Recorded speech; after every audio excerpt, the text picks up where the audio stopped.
닛산 5일. 새로운 해, 새로운 달의 5번째 날. 우리가 닛산으로 하는 첫 번째 샤바십니다. 닛산으로 하는 첫 번째 샤바. 오늘 5773년 24번째 파라샤를 우리가 공부하게 됩니다. 오늘의 파라샤는 바이크라라고 되어 있어 레이기로 우리가 이제 들어가게 됩니다. 레이기. 한 주간 동안 여러분이 레이기 말씀을 무슨 말인지 모르고 열심히 읽으셨을 텐데 오늘 이 시간에 말씀드리기 바랍니다. 아멘. 어려웠던 마음들이 풀리는 시간이 될 수 있길 바랍니다. 할렐루야. 졸으셨던 분들 깨어나시기 바랍니다. 네, 1장 1절부터 5장 26절까지 우리 말씀으로는 6장 7절입니다. 한글 성경 6장 7절까지 바이크라 부르시고 라는 제목을 가지고 있습니다. 새로운 자만이 지금 일어나고 있죠. 출애굽기에서 이제 레이기로 들어가고 있고 12월 달에서 우리가 첫 번째 달 2월절의 달로 들어가고 있고 새로운 전환이 지금 일어나고 있습니다. 우리 삶 가운데 이것이 일어날 수 있길 바랍니다. 토라와 함께 저와 여러분 삶에 놀라운 전환이 일어나길 바랍니다. 우리 함께 보면 바이크라 앞가라는 이사야서 16장 1절에서 24절까지고요. 그 다음에 브리타다시아 마가복음 7장 1절에서 30절 히브리서 10장 1절에서 18절 모두 다 지금 희생 제물에 관한 내용이 수록되어 있는 본문들입니다. 함께 읽으시고 또 은혜 받으시길 바랍니다.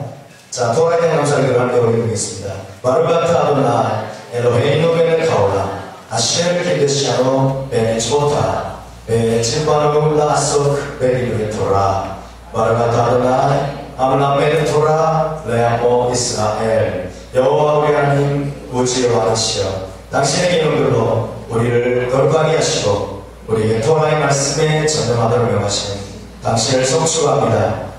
당신의 백성 이스라엘에게 토라를 주시는 여호와 당신을 성축합니다. 거룩하신 하나님 오늘 우리에게 이 토라를 주셨사오니 우리에게 토라의 영을 부어 주시옵소서.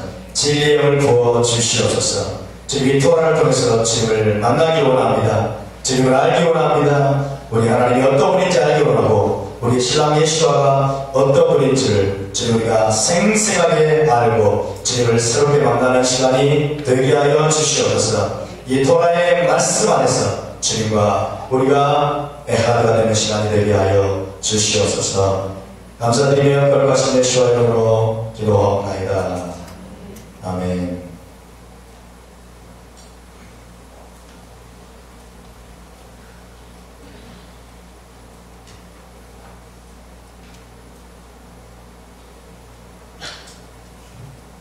오늘 말씀은 굉장히 중요한 말씀이죠. 이 레이기 말씀을 우리가 제대로 알지 못하면 성경 전체를 오해하게 되고 깨닫지 못하게 됩니다. 오늘 이 말씀은 바이크라 이 돌아보시면 사실 10시간을 강의를 부족해요. 최소한 10시간 이상은 있어야 되는데 그러나 시간 관계상 그렇게 할 수는 없고 2시간에 하도록 하겠습니다. 마음을 단단히 준비하시고 2시간이 걸릴지 더 빨리 끝낼지 모르겠지만 이번 주와 다음 주에 걸쳐서 희생제물이 우리에게 무슨 관계가 얼마나 중요한지를 깨닫게 되는 그런 시간이 될 수 있기를 바랍니다. 자, 오늘 바이크라 자, 히브리어를 제가 읽어보겠습니다. 바이크라 엘 모시에 바이에다베 아도나이 엘라 메오헬 모에드 네모 이렇게 되어 있습니다. 자, 레이기 1장 1절에서 가져온 이름이죠. 1장 1절. 자, 우리만 읽어보겠습니다. 시작. 여호와께서 회막에서 모세를 부르시고 그에게 말씀하여 이르시되 여기서 부르시고라는 단어가 있습니다. 히브리어로는 바이크라 함께 보면 바이크라 카라가 부르다예요. 카라가 부르다는 뜻인데 바이크라 그리고 그가 부르셨다. 엘 모모에게 무엇을 엘 모시에 모세를 부르셨다죠. 그리고 그가 모세를 부르셨다. 그 다음에 바 예답베 다바르는 말씀이죠. 다바르 바 예답베 그리고 그가 말씀하셨다. 바 예답베 아도나 여호와께서 말씀하셨다. 엘라 그에게 엘라 엘라 메 오헬 모에드. 오헬 모에드 아시죠? 오헬 모에드. 오헬은 장막입니다. 오헬은 메는 from이죠. 뭐뭐로부터. 메 오헬 장막으로부터. 모에드의 장막이죠. 모에드의 장막. 절기의 장막입니다. 절기의 장막. 그래서 오헬 모에드는 회막이라는 뜻이죠. 회막에서 모에드의 장막에서 절기의 장막으로부터 그에게 아도나이께서 말씀하셨다. 레몬 이르시기를. 자, 길지 않으니까 우리가 입을 한번 풀어보겠습니다. 입을 자꾸 풀어보셔야 돼요. 자, 함께 보겠습니다. 와이크라 엘모셰 와이에다벨 아도나이 엘라 메 오헬 모에드 레몬.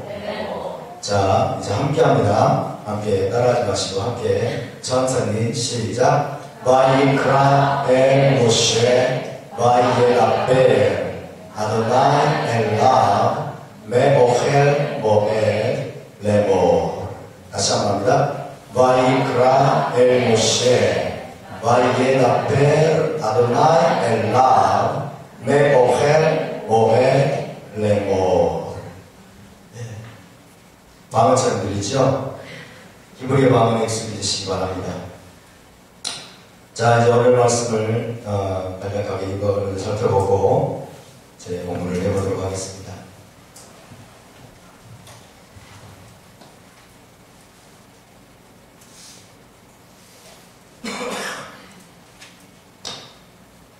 자, 바이크라. 레이기를 히브리어로 바이크라라고 합니다. 바이크라. 함께 보면 바이크라. 창세기 히브리어로 뭐라고 할까요? 베레시트. 그래서 베레시트. 출애굽기는 예수님께서 출애굽기 공부했는데 잊어버리셨어요? 쉐못.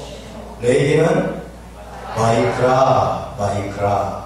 민수기는 밤미드바. 그래서 밤미드바. 광야에서 그런 뜻이죠. 광야에서. 신명기는 데바링. 그래서 데바링. 나발의 독수님. 나발과 말씀이 있죠. 데바링 그러면 독수형으로서 말씀들 데바링. 자, 이겁니다. 베레시트. 쉐못, 바이크라, 바미드바, 데바린. 예, 토라를 공부하신 분들이 이 정도는 알고 계셔야 되겠죠? 이제 모세오경, 가장 중요한 이 토라를 히브리어로 우리가 알고 있는 게 중요합니다. 레위기오는 바이크라 1장 1절부터 5장 26절, 한글 성경 6장 7절까지인데 가장 뛰어넘기 힘든 난코스죠. 가장 뛰어넘기 힘든 난코스고, 도대체 왜 이런 것들을 주셔가지고 우리의 마음을 힘들게 하는지. 자, 첫 번째로 여호와께서 회막에서 모세를 부르십니다. 모세가 처음으로 회막에 들어가겠죠. 그래서 모세가 처음으로 들어가는 사건이 회막 속에, 회막에서 여호와께서 부르시는 그 말씀을 듣고 모세가 들어가게 되는데, 처음으로 들어가는 사건입니다. 모세가 그래서 회막에 처음으로 들어가면서 굉장히 마음이 낮아져 있었어요. 왜냐하면 그 회막에 임한 하나님의 영광이 너무나 엄청나기 때문에. 그리고 모세는 원래부터 아니라 처음부터 모세는 겸손한 사람이에요. 계속해서 더 겸손했지만 모세의 가장 중요한 성품 중에 하나가 지면에 있는 모든 사람보다 온유함이 승하더라. 온유함은 더 겸손함입니다. 모세의 겸손함이 지면에 있는 모든 사람보다 더 뛰어났기 때문에 오늘 본문 말씀에서도요, 여호와께서 회막에서 모세를 부르셨는데 모세가 굉장히 겸손했다고 해요. 너무 겸손해가지고 그 겸손한 낮은 마음으로 하나님 앞에 이렇게 나아갔다고 합니다. 그래서 오늘 우리가 한글 성경에는 그것이 잘 나타나지 않습니다만은 토라 스크롤에 보면 바이크라 자, 와이크라, 여기 와이크라 있죠? 마지막 글자가 뭐죠? 알렙이죠. 와이크라의 알렙이 있습니다. 이 알렙이 토라스로는 굉장히 작은 글씨로 섞여 있다고 해요. 굉장히 작은 글씨. 그래서 유대인들은 대대로 이 알렙이 뭐냐, 왜 이렇게 알렙이 작은 글자로 써져 있느냐, 이것은 모세의 지극한 겸손을 나타냅니다.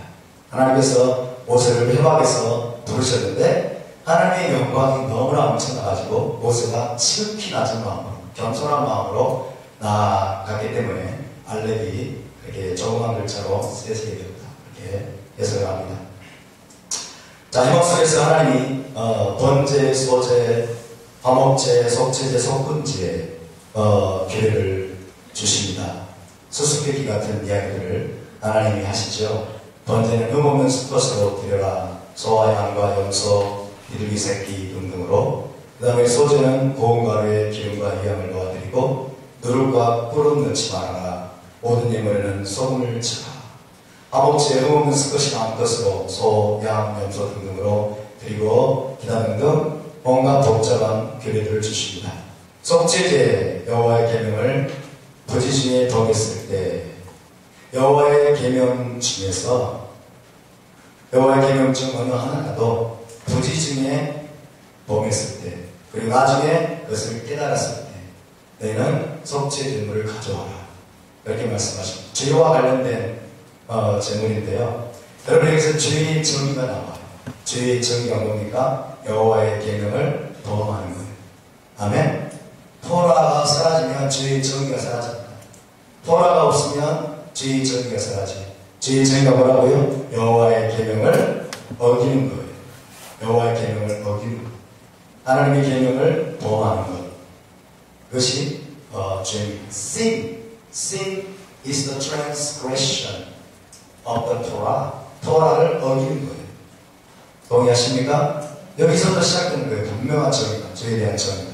근데 여러분, 속죄제는요, 여호와의 계명을 부지 중에, 그쵸? 부지 중에 어겼으나 나중에 그것을 깨달았을 때 와서 속죄제물을 드리라고 해요. 다른 말로 말하면요, 속죄제물은 고의적으로 지은 죄에 대해서 드리라고 말하죠. 고의적으로 너희가 죄를 범하고 속죄제물을 드리라고 이렇게 말하지 않습니다. 신기하죠? 생각해 본 적 있으세요? 고의적으로 죄를 범하고 속죄제물을 드려라. 그랬다면 여러분 마음대로 죄 짓고 와서 속죄제물을 드리면 된다고 생각할 수도 있을 거예요. 근데 하나님은 그렇게 말하잖아요. 부지 중에 여호와의 계명 중에 어느 하나라도 그 말은 무슨 말입니까? 부지 중에라도 하나님의 계명을 어기게 되면 그것이 보다 죄가 된다는 거예요. 이해되시죠? 여러분 무지함 가운데 부지 중에 지금 우리가 죄를 범하는 게 너무나 많습니다. 그래서 우리가 여러분 토라를 버렸기 때문에 지금 일어나는 비극이죠. 어쨌든 속죄제는 여러분 꼭 아셔야 되는 것은 여호와의 계명을 부지 중에 범하고 나서 나중에 그것을 깨달았을 때 드리는 것입니다. 속죄제는 속죄제의 일종이라고 말할 수 있어요. 속죄제의 일종이라고 말할 수 있고 이것은 특별히 배상과 관련된 질문입니다. 배상과 관련된 질문. 자, 여호와의 성물을 더럽혔거나 그 다음에 어떤 사람의 배상이 필요한 죄를 범했을 때 어떻게 하라고 해요? 여러분 배상과 관련된 이 속죄제를 통해서 우리가 또 알아야 될 중요한 교훈이 있는데요. 그게 뭐냐면요. 우리가 다른 사람에게 죄를 범했을 때 이것은 곧 하나님께 죄를 범하는 것과 똑같다는 거예요. 아멘? 다른 사람들에게 죄를 범한 것. 다른 사람들에게 죄를 범한 것은 하나님께 범하는 죄와 똑같다. 그래서 다른 사람들에게 죄를 범했을 때는 여러분 두 가지를 해야 합니다. 첫 번째로 따르면 뭘 해야 됩니까? 첫 번째는 배상해줘. 배상을 해줘. 반드시 그 사람. 배상을 해주되 배상만 하지 말고 거기에 추가로 더해서 손해배상까지 해줘. 손해배상까지. 그런 다음에 그것은 끝나는 게 아니고 그것은 여호와께 죄를 범하는 것이기 때문에 하나님께 나와서도 속건제물을 드리려고 말씀해요. 할렐루야. 그러니까 여러분 우리가 다른 사람들에게 죄를 범했을 때는요 하나님 앞에 나가서 죄만 용서받으면 되는 게 아니에요. 그 사람과의 관계 회복을 위해서 우리가 뭔가를 해야 됩니다. 할렐루야. 뭔가를 해야 되고, 배상이 필요하면, 손해를 끼쳤다면 그 사람에게 손해를 여러분 반드시 갚아줘요. 물건을 훔쳤다면 훔친 물건 플러스 뭐예요? 거기다 손해배상까지 해줘요. 이게 토가의 정의입니다.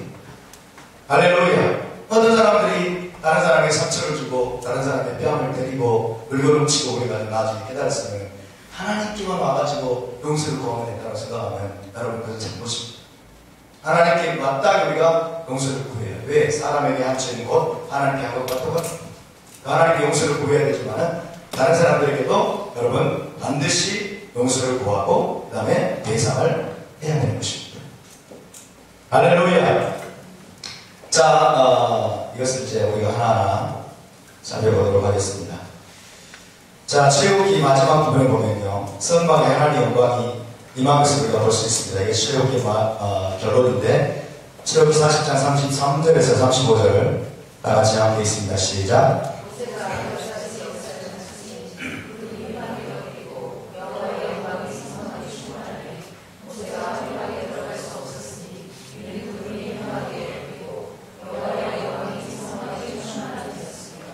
예, 구름이 해막에 덮이고 여호와의 영광이 선방에 충만했습니다. 출애굽기의 마지막 목적이 이루어지고 있죠. 선방을 건축하고 하나님의 영광의 구름이 선방에 충만히 임했습니다. 자, 하나님의 한결같은 갈망이 뭐라고 말씀드렸습니까? 자기 백성 가운데 거하시는 거예요. 하나님은 저와 여러분과 함께 살기를 원하십니다. 믿으십니까? 우리와 동행하며 우리와 함께 하길 원하세요. 이것이 하나님의 갈망입니다.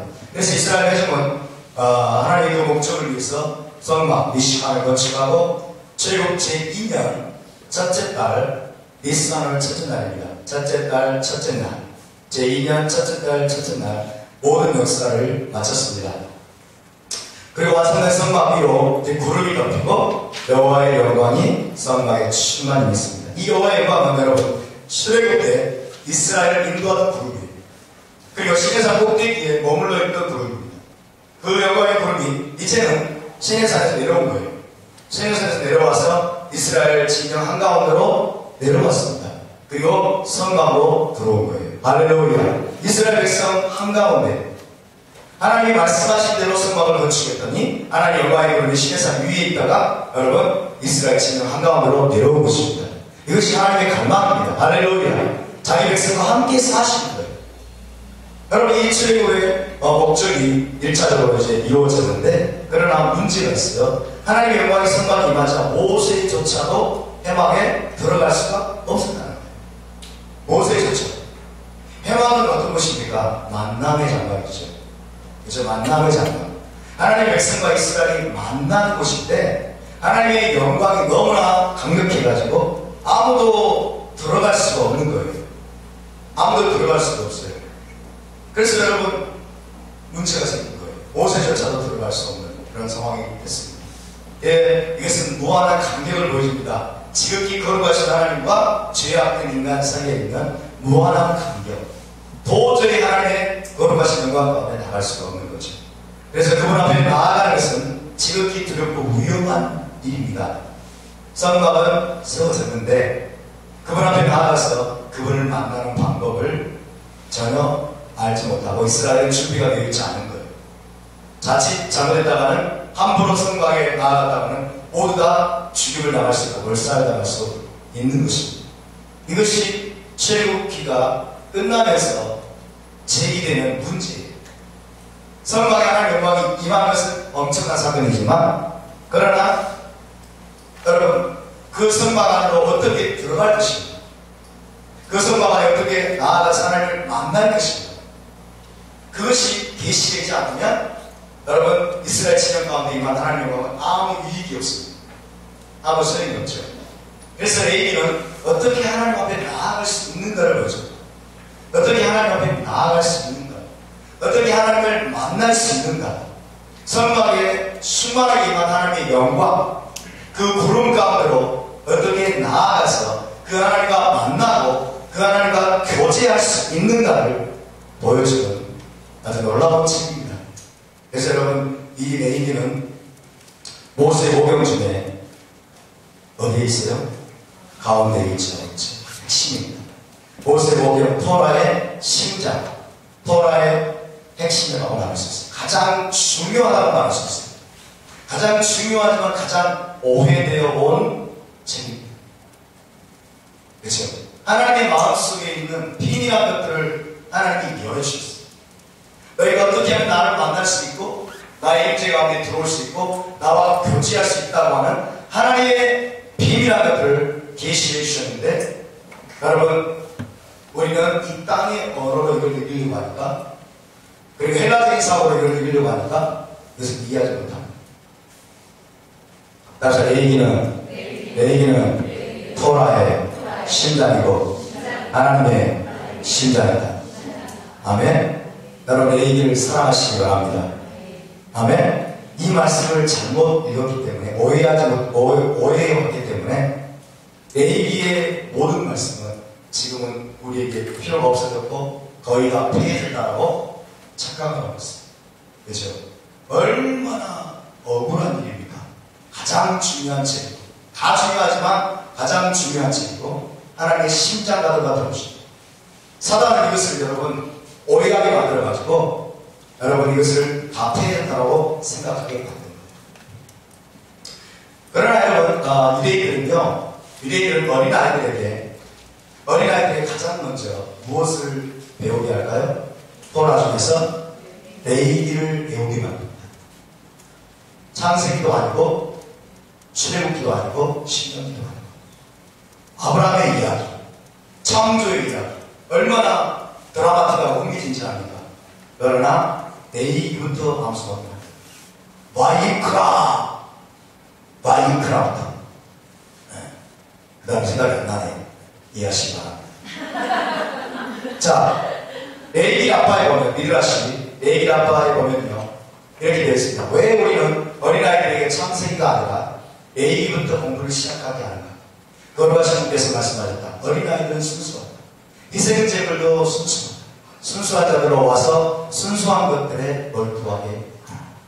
하나님의 가장 순결하고 순수한 것들을 계시해 주신 책이 레이기인데, 어린아이들, 더럽혀지지 않고 때묻지 않은 어린아이들이 가장 먼저 이 레위기의 말씀에 몰두하게 만듭니다. 그래서 하나님의 거룩하고 순수한 것들로 어린아이들을 채우려고 하는, 여러분, 이런 마음이 반영되어 있는 것입니다. 우리 어린아이들에게 레위기를 가르칠 수 있기를 바랍니다. 레위기를 우리가 교육할 수 있기를 바랍니다. 아멘. 그러기 위해서는 우리가 레위기를 알아야 되겠죠? 레위기를 알아야 되겠죠?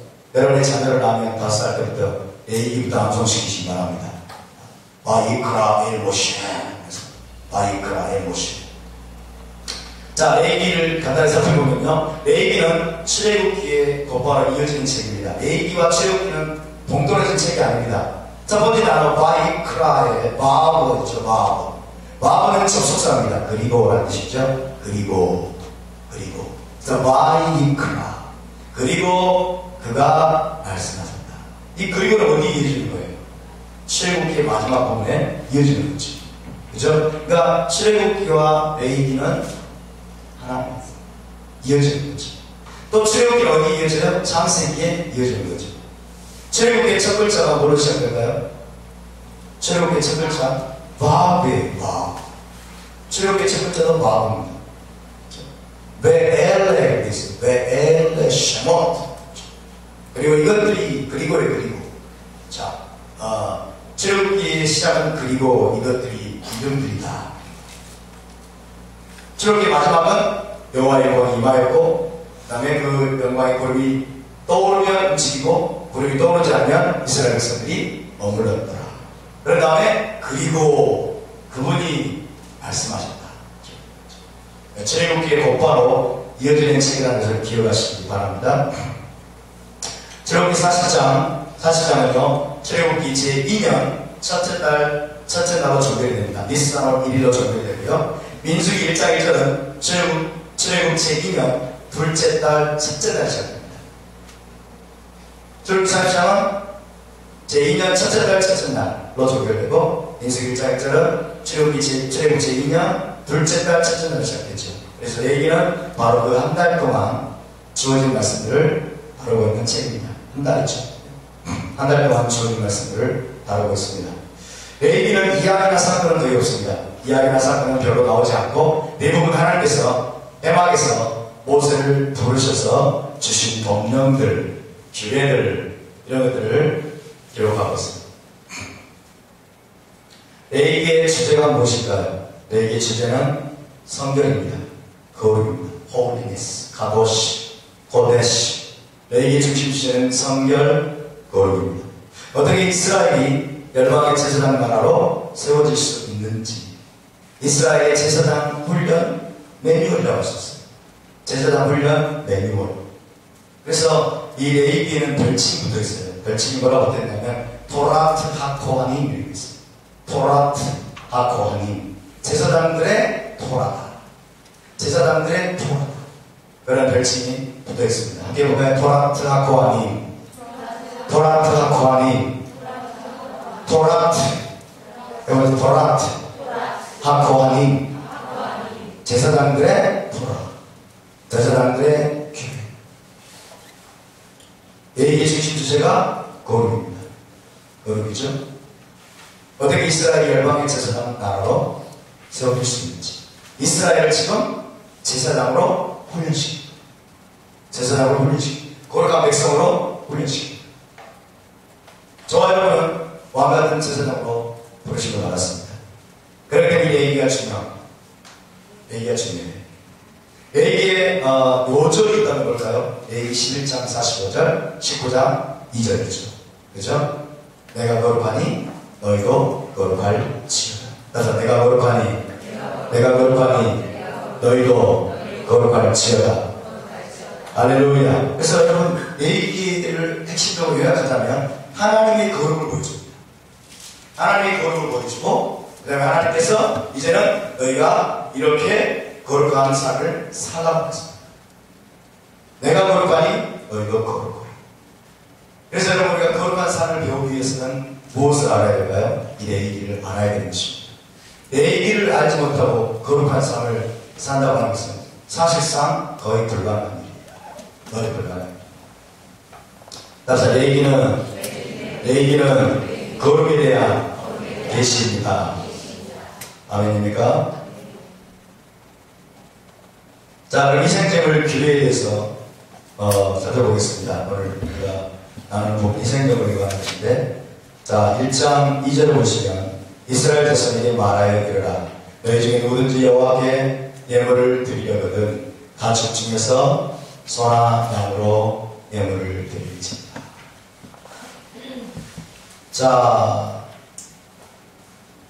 하나님 앞에 희생제물을 드리라고 하는 내용이 지난 우리 파라샤의 중심 주제인데 5가지 희생제물이 있죠. 번소화속건이라고 해요. 번소화속건. 번제, 소제, 화목제, 속제, 대속번제. 이걸 통해서 큰 은혜를 받으신 분 사람은 누구 있어요? 아무도 없으시네요. 은혜를 엄청나게 받아야 정상인데, 은혜를 엄청나게 받아야 정상인데, 은혜를 못 받는 이유가 무엇일까요? 깨달아지지 않기 때문에. 그죠? 말씀을 깨닫지 못하면 은혜가 임하지 않습니다. 자, 왜 하나님이 희생제사법을 주셨다?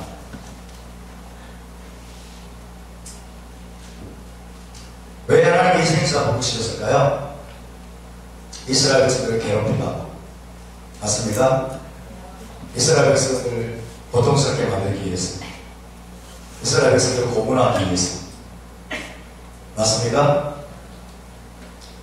여러분, 오늘날 서구 기독교는요, 희생제사법의 의미와 목적을 거의 이해하지 못합니다. 여호와 하나님께서 동물의 희생제사를 통해서 예배받기를 선택하셨어요. 이해하세요? 동물의 희생제사를 통해서 예배받기를 선택하셨을 뿐만 아니라 제단에서 올라가는 냄새를 향기로운 냄새로 취하신 하나님이세요. 그분이 우리의 여호와 하나님이세요. 이런 사실에 기독교인들은 거부감을 다 가지고 있어요. 이해하지 못하고 있어요. 그러나 레위기에서 분명히 보여준 것은 여호와 하나님은 동물의 희생제사를 통해서 예배받기를 선택하셨어요. 그리고 제단에서 올라가는 냄새를 여호와께 향기로운 냄새라고 말씀했어요. 하나님이 그것을 향기로운 냄새로 취하시는 분이라는 거예요. 와우! 너무나 낯선 하나님이에요. 너무나 낯선 하나님이에요.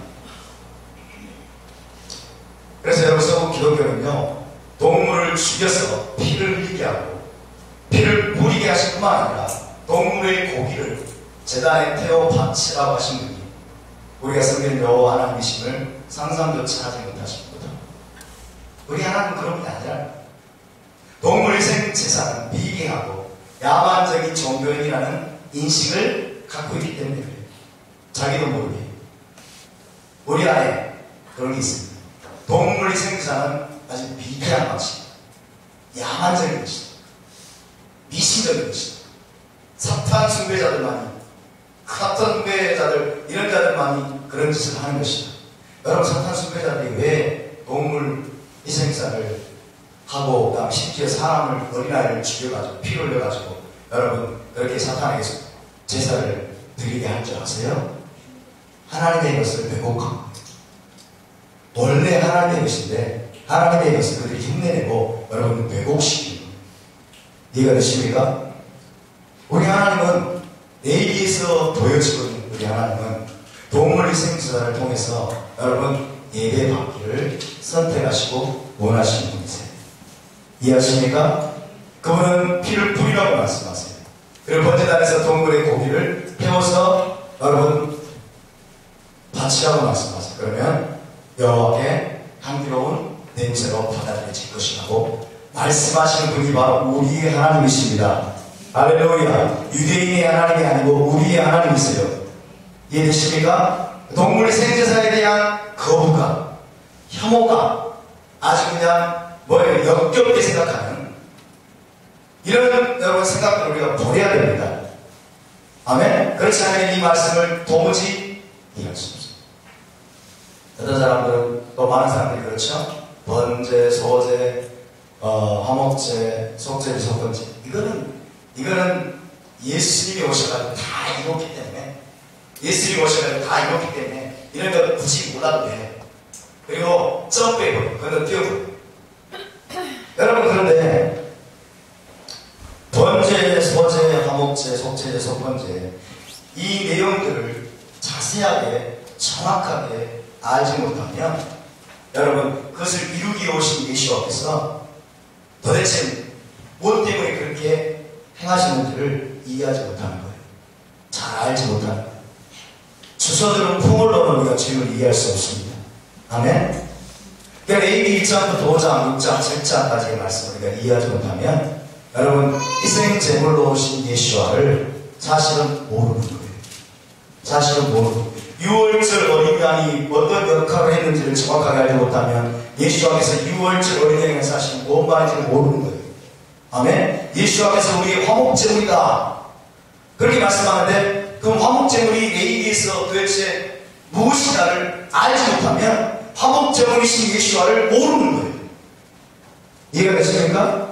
그래서 우리가 이 말씀을 자세하게 알아야 됩니다. 정확하게 알아야 돼요. 너무나 중요한 말씀입니다. 너무나 중요한 말씀입니다. 자, 레위기에 동물희생제사와 그 다음에 전제, 포도주를 부어드리는 규례, 그 다음에 제사장 위임식 규례, 정결법, 정결음식 규례, 포션 등등은 분명 여호와 하나님께서 주신 여호와 하나님께서 주신 것이고 그것도 굉장히 자세하고 세밀하게 설명하십니다. 하나님이 대충 넘어가지 않습니다. 굉장히 하나님은 정확하십니다. 그리고 이 모든 것들이 뭐예요? 여러분, 이 모든 것들이 뭐예요? 하나님이 거룩함을 보여주는 것입니다. 그 다음에 우리를 제사장으로 훈련시키는 거죠. 너희가 어떻게 거룩하게 이 땅에서 살 수 있는지를 하나님이 보여주는 겁니다. 아멘? 그래서 우리가 알아야 됩니다. 따라서 덮어놓고 잊지 맙시다. 여러분이 덮어놓고 잊지 맙시다. 아멘? 덮어놓고 믿음을 한대. 성경을 펼쳐놓고 믿으시기 바랍니다. 할렐루야. 성경을 펼쳐놓고 성경 말씀을 제대로 이해하고 이 책이 우리의 명 안에서 마음속에서 열려야 되는 겁니다. 할렐루야. 그래야 그분을 제대로 하는 거예요. 우리는 지금 하나님의 얼굴을 엉망으로 그려놓고 있어요. 우리의 마음속, 우리의 생각 속 그려놓은 하나님의 얼굴은 여러분 삐뚤빠뚤 어그러진 얼굴이에요. 토라에서 하나님 자신이 그려놓은 하나님의 형상, 하나님의 얼굴이 아니에요. 마치 금소가지 같아요. 금소가지. 토라대로 여호와 하나님을 섬기지 않으면 이것은 무상수입니다. 이것이 무상수의 적입니다. 아멘입니까? 자, 희생제사법에 대한 전통적인 해석을 함께 살펴봅시다. 희생제사법. 첫 번째, 메시아가 오시기 전까지 죄를 속죄하거나 덮도록 제정하신 것이다. 메시아가 오신 후에는 그의 죽음으로 최종적 속죄가 이루어졌기 때문에 더 이상 희생제사법은 불필요하게 되었다. 이것이 전통적인 해석입니다. 메시아가 오시기 전까지 죄를 속죄하거나 덮도록 하나님이 지정하십니다. 메시아가 오신 다음에는 그분이 최종적인 속죄를 다 이뤘기 때문에 이제는 희생제사법이 필요가 없습니다. 그럼 우리가 질문을 해야 됩니다. 희생제사가 백성의 죄를 사해 주었는가? 희생제사가 백성의 죄를 사해 주었을까요? 양과 염소와 송아지와 여러분 이런 것들의 피가 백성들, 이스라엘 백성들의 죄를 사해 주었습니까? 만약에 사해 주었다면 심각한 문제가 발생하죠. 그죠? 예수님 오실 필요가 없는 거예요. 예수님 오실 필요가 없는 거예요. 두 번째, 실제로 죄를 사했다기보다는 예수와의 인생적 죽음이 이렇게 한 예표로만 주어진 것이다. 예표로만 주어진. 예수님을 보여주기 위해서 그냥 예표로만 주어진 거야. 그럼 또 질문을 제기해야 되겠죠? 실제적인 목적이 없이 그럼 예표적인 기능만 수행이 되냐? 그럼 이스라엘 백성들은 성막과 성전에서 맨날 의미 없는 짓거리 하고 있었던 것입니다. 그들에게는 아무 효과가 없었던 것입니다. 여러분, 우리가 토라를 해석할 때요, 성경을 해석할 때 가장 1차적이고 중요한 해석은요, 문자적인 해석입니다. 패션. 문자적인 해석이 중요해요. 자, 살인하지 말라. 이 문자적인 해석이 뭐예요? 죽이지 말라는 해석이죠. 그죠? 문자적인 해석을 여러분 무시하면 안 돼요. 문자적인 해석이 중요합니다. 자, 이 희생제사법이 주어졌을 당시에 이것이 실제적으로 문자적으로 이스라엘 백성들에게 어떤 의미로 주어졌는가, 이것을 무시하면 안 됩니다. 아멘? 모든 해석은 이것으로부터 시작되는 거예요. 이것으로부터 시작됩니다. 세 번째로, 금송아지 사건 후에 이스라엘 백성이 우상숭배에 빠져들지 않도록 이 희생제사법은 지어졌다. 유대 라비 마이모니데스가 이런 얘기를 합니다. 이 희생제사법은 금송아지 사건 후에 지어졌다. 이스라엘 백성들이 우상숭배에 빠져들지 않도록 하기 위해서. 그렇다면 여러분, 아벨의 희생제사, 노아의 희생제사는 어떻게 설명할 수 있습니까? 그렇죠? 아벨의 희생제사가 맨 먼저 나와요. 사실 그 전에 하나님이 먼저 동물을 죽여서 가죽을 아담에게 입혀줬죠. 그렇죠? 거기서부터 희생제사는 사실은 나오는데, 보다 명시적으로는 아벨의 희생제사도 나옵니다. 아벨이 어떻게 여러분 양을 죽여가지고 그 피로 하나님 앞에 제사를 드릴 생각을 했을까요? 하나님이 계시하십니다. 아멘? 하나님이 그에게 가르쳐줍니다.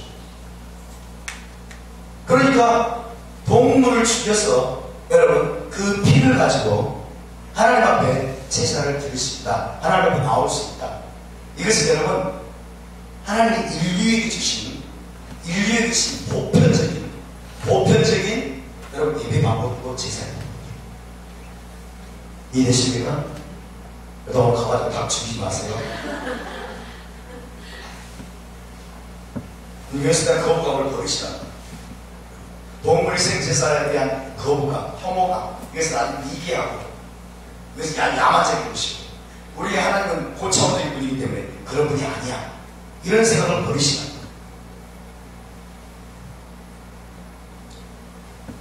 네 번째로, 죽임당하는 동물은 곧 그 동물을 드리는 자를 의미합니다. 그래서 희생자는 동물을 죽여서 죄값을 지불하는 것을 의미합니다. 죄사, 동물을 죽여서 하나님 앞에 바치는 것은 죄값을 지불하는 것이다. 죄사함을 위한 목적이다 라고 이야기를 합니다. 그렇다면 죄와 무관한 자산을 얘기합니다. 5가지 희생제사 중에서 여러분 죄와 관련된 건 몇 가지예요? 2가지. 속죄제와 선번제. 그렇죠? 죄와 관련된 건 2가지밖에 없어요. 나머지 3가지는 뭐예요? 그렇죠? 나머지 3가지는 뭐예요? 수수께끼죠. 나머지 3가지는 도대체 무슨 의미가 있는 거예요? 오늘 우리에게 계시가 알릴 수 있기를 바랍니다. 아멘. 끼어있는 모든 분들에게 계시가 알릴 줄 믿습니다. 할렐루야. 자, 이제 한번 살펴보겠습니다. 다시 한번 1장 2절 읽습니다. 시작.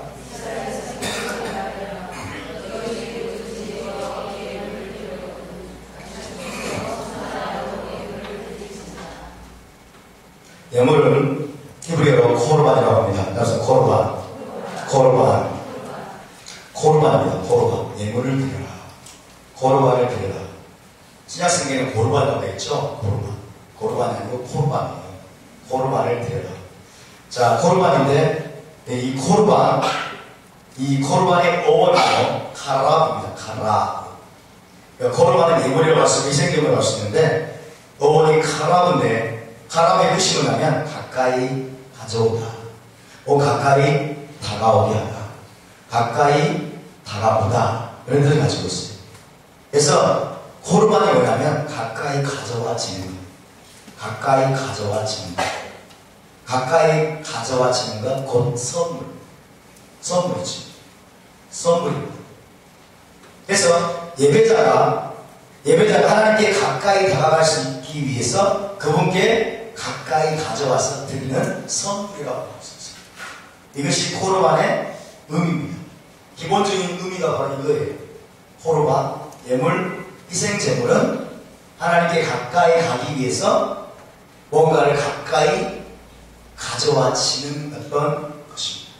가까이 가져와지는 선물. 이해되십니까? 이것이 코르반입니다.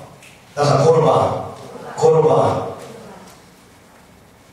그러니까 하나님이 여러분 이 코르반을 드리라고 하는 것은 얼마나 놀라운 계시죠. 자, 저를 봐주시기 바랍니다. 성막이 지어졌습니다. 하나님의 영광의 구름이 임했습니다. 하나님의 거룩한 영광이 임했습니다. 백성들은 성막에 접근조차 할 수 없습니다. 아무 준비도 되어 있지 않아요. 자칫 잘못한다면 다 죽이 나왔었어요. 근데 백성들의 갈망은 뭐예요? 하나님 앞에 나가서 그분을 뵙고 또 그분의 음성을 듣고 그분과 교제하는 거예요. 다시 말하면 하나님을 얻는 거예요. 모든 백성은 하나님을 얻기를 원하십니다. 근데 하나님이 뭐라고 말씀하냐면 너희가 나에게 코르반을 가져오면 대신에 내가 나를 주겠다. 이게 이 코르반은요 하나님을 얻는 방법을 계시합니다. 하나님을 얻는 방법. 어떻게 하면 하나님을 얻을 수 있는가? 어떻게 하면 하나님 앞에 나갈 수 있는가? 어떻게 하면 하나님을 교제할 수 있는가? 그걸 가지고 하나님 앞에 나가서 그분을 얻는 거예요.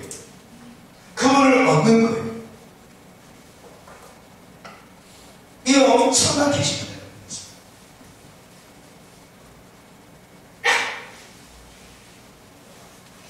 동물 한 마리만 죽여가지고 나가면 하나님을 부를 수 있다고 했습니다. 대단한 거 아닙니까? 대단한 거지. 물론 하나님은 선물이 필요하지 않죠. 하나님은 우리의 선물이 필요하신 분이 아닙니다. 세계와 거기에 충만한 것이 내 것이 말씀하죠. 그러나 찬양과 기도라고 하는 선물을 드림으로써 우리가 하나님께 가까이 갈 수 있는 것처럼 하나님은 코르반을 가져옴으로써 예배자가 하나님께 가까이 나와서 그분을 만날 수 있는 길을 계시십시오. 코르반을 가지고 나오면 너희가 나를 만날 수 있고 너희가 나를 얻을 수 있다. 나는 나를 너희에게 주고. 그래서 여러분 하나님과 인간 사이에 무한한 간격, 이 무한한 간격을 연결시켜줍니다. 이 무한한 갭을 채워줍니다. 그래서 브릿지 역할을 할 수 있는 이것이 바로 뭐예요? 코르반. 그래서 여러분 내 얘기는 죄악된 인간이 어떻게 하나님을 얻을 수 있는가를 계시옵소서. 어떻게 거룩하신 하나님을 얻을 수 있는가? 거룩하신 하나님과 만날 수 있는가, 그 하나님 앞에 나갈 수 있는가를 계시하고 있는 책이 바로 레위기입니다. 할렐루야. 특별히 여러분, 번제, 소제, 화목제는요 자오나무로 드리는 선물. 자오나무 의무적으로 드립니다. 그래서 2절에 보면요, 너희 중에 누구든지 여호와께 예물을 드리려거든, 그렇죠? 하나님 명령한 게 아니에요. 의무적으로 번제 드려라, 소제 드려라, 화목제 드려라. 여러분, 자원하고, 왜 자원하는 마음이 생길까요? 하나님 만나고 싶은 거예요. 아멘? 하나님 알고 싶은 거예요. 하나님과 교제하고 싶은 거예요. 여러분, 교제하기를 원하십니까? 만나기를 원하십니까? 하나님을 얻기를 원하십니까? 하나님으로 채워지기를 원하십니까? 그렇다면 이 코르반 규례를 알아야 된다는 거예요. 할렐루야. 어떻게 하면 나를 만날 수 있는지 하나님이 다 가르쳐줬는데 우리는 이걸 무시해버렸어요.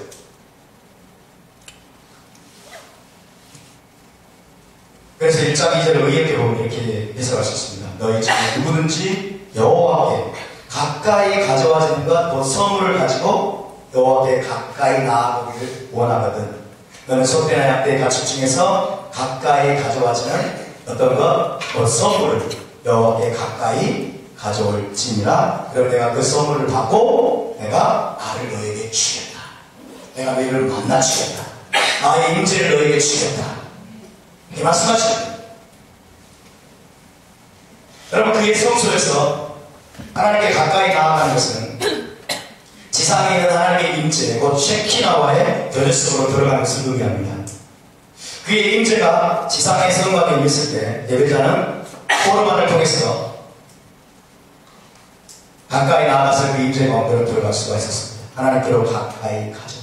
하나님께 우리가 더 가까이 나아갈 수 있다면, 그리고 하나님을 배울 수만 있다면, 하나님의 영광이 임해 있는 그 성막 속에 들어갈 수만 있다면, 우리가 무엇을 못하겠습니까? 우리가 무엇을 아끼겠습니까? 그렇죠? 아까울 것이 없을 것입니다. 근데 하나님은 동물 한 마리만 가져가. 동물. 좀 여유가 있는 사람은 소를 가져가. 여유가 안 되니? 그러면 양이나 염소를 가져가. 그래도 힘드니? 그러면 비둘기를 가져가. 그래도 힘드니? 그러면 곡식을 가져가. 놀랍지 않습니까, 여러분? 그러면 내가 너를 만나주겠다. 그럼 나의 임재 가운데 너희가 들어오는 것을 내가 허락합니다. 와?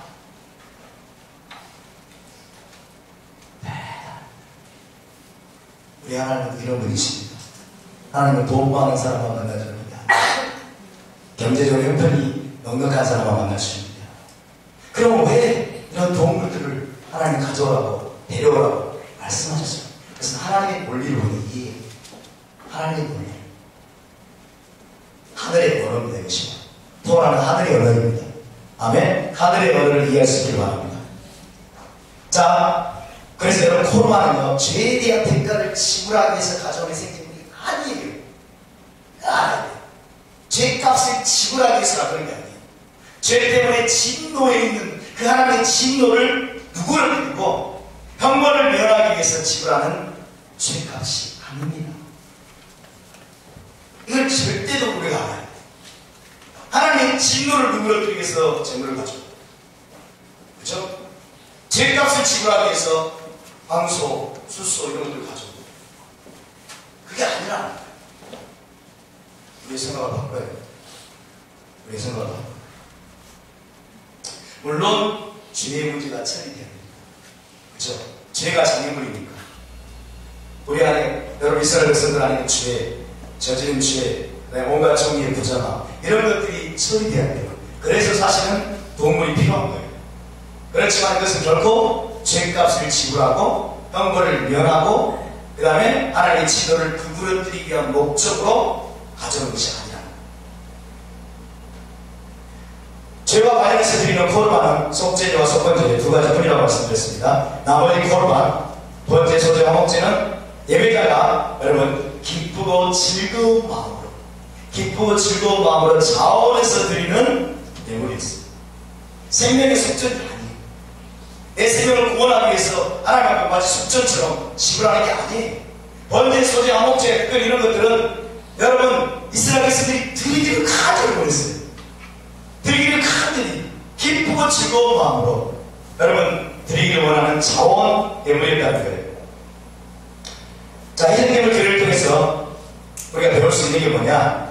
중요한 것들만 말씀드리겠습니다. 첫 번째로 이것은 값비싼 사건이라는 거예요. 그것이 하나님의 임재 가운데 나아가는 것은 우연히 혹은 가볍게 되어진 것이 아니라 대단히 값비싼 희생과 준비 과정을 통해서 이루어질 수 있는 엄청난 사건입니다. 고귀한 사건. 생각해보세요, 여러분. 그분은 누구예요? 하나님이세요. 하나님이세요. 그렇죠? 그 하나님이 우리를 만나줍니다. 그 하나님이 자신의 임재를 이스라엘 백성들에게 주셨다. 자신의 임재 가운데로 이스라엘 백성들을 초청합니다. 그걸 가진 왕을 만나러 가는 사건은 이것은 엄청나게 고귀한 사건이고 값비싼 사건이에요. 그래서 여러분 이 목적을 위해서라면 준비해.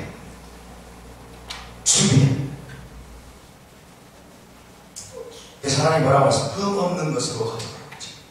흠 없는 것으로 가져가라. 그래서 유대인들은요 재물을 고를 때 흠이 있는가 없는 것을 판별하기 위해서 70몇 가지를 기준을 세워가지고 판별을 해요. 76가지. 흠 없는 것으로 가져가라. 한번 생각해 보세요, 여러분. 하나님을 만나러 가는데 그분을 위해서 예물을 준비하는데 그분께 드릴 선물을 준비하는데 눈이 비뚤어지고 코가 비뚤어지고 다리를 쩔뚝거리고 나에게도 별로 필요가 없는 예물을 가지고 나가면 과연 이것은 하나님 만날 준비가 된 것일까요? 절대로 아니에요. 여러분, 하나님께 흠없는 예물을 드려가는 것은 무슨 말씀입니까? 네가 가지고 있는 최고를 드리는 거예요. 아멘? 최고를 드리는 거예요. 가장 좋은 것을 드려요. 우리 하나님은 여러분 그러기 합당하신 분입니다. 할렐루야. 여러분 하나님을 만나러 나올 때 우리 하나님 앞에 예물을 드리려고 할 때 어떤 예물을 드리고 계세요? 쓰다 남은 것 드리세요? 불필요한 것 드리세요? 어떤 마음으로 하나님 앞에 예물을 드리세요? 그래서 중요한 원리를 알아야 됩니다. 많은 사람들이 쓰다 남은 돈 별로 필요 없는 거. 여기서 희생제물이에요. 희생제물. 자, 하나님 앞에 우리가 드리는 예물은요, 여러분 가장 좋은 것입니다. 가장 좋은 것이면서 그리고 희생적입니다. 희생적인 예물을 드려요. 예를 들어서 100만 원을 번다. 그러면 하나님 앞에 10,000원 드립니다. 희생적인 거예요. 사람마다 틀리겠지만은, 그렇죠? 한번 생각해보세요. 여러분 자신을 돌아보세요. 왕이신 하나님을 만나기 위해서, 그분을 만나기 위해서, 그분을 얻기 위해서 우리가 어떤 마음으로 그분 앞에 나가는지 생각해보세요. 물론 없으면 괜찮습니다. 그렇죠? 그러나 내게 주어진 환경 속에서 하나님 내게 보신 축복 가운데서 내가 최고의 것을 드리고 있다. 가장 좋은 것을 드리고 있다. 가장 의미 없는 것을 드리고 있다. 있어도 되고 없어도 되고 있어도 이런 정도가 아니라 희생적인 것을 드리고 있다. 이걸 생각해요. 네, 그분은 우리 왕이십니다. 아멘? 그분이 우리 왕이십니다. 여러분 이 대통령을 만나러 갈 때 그분을 위해서 예물을 준비합니다.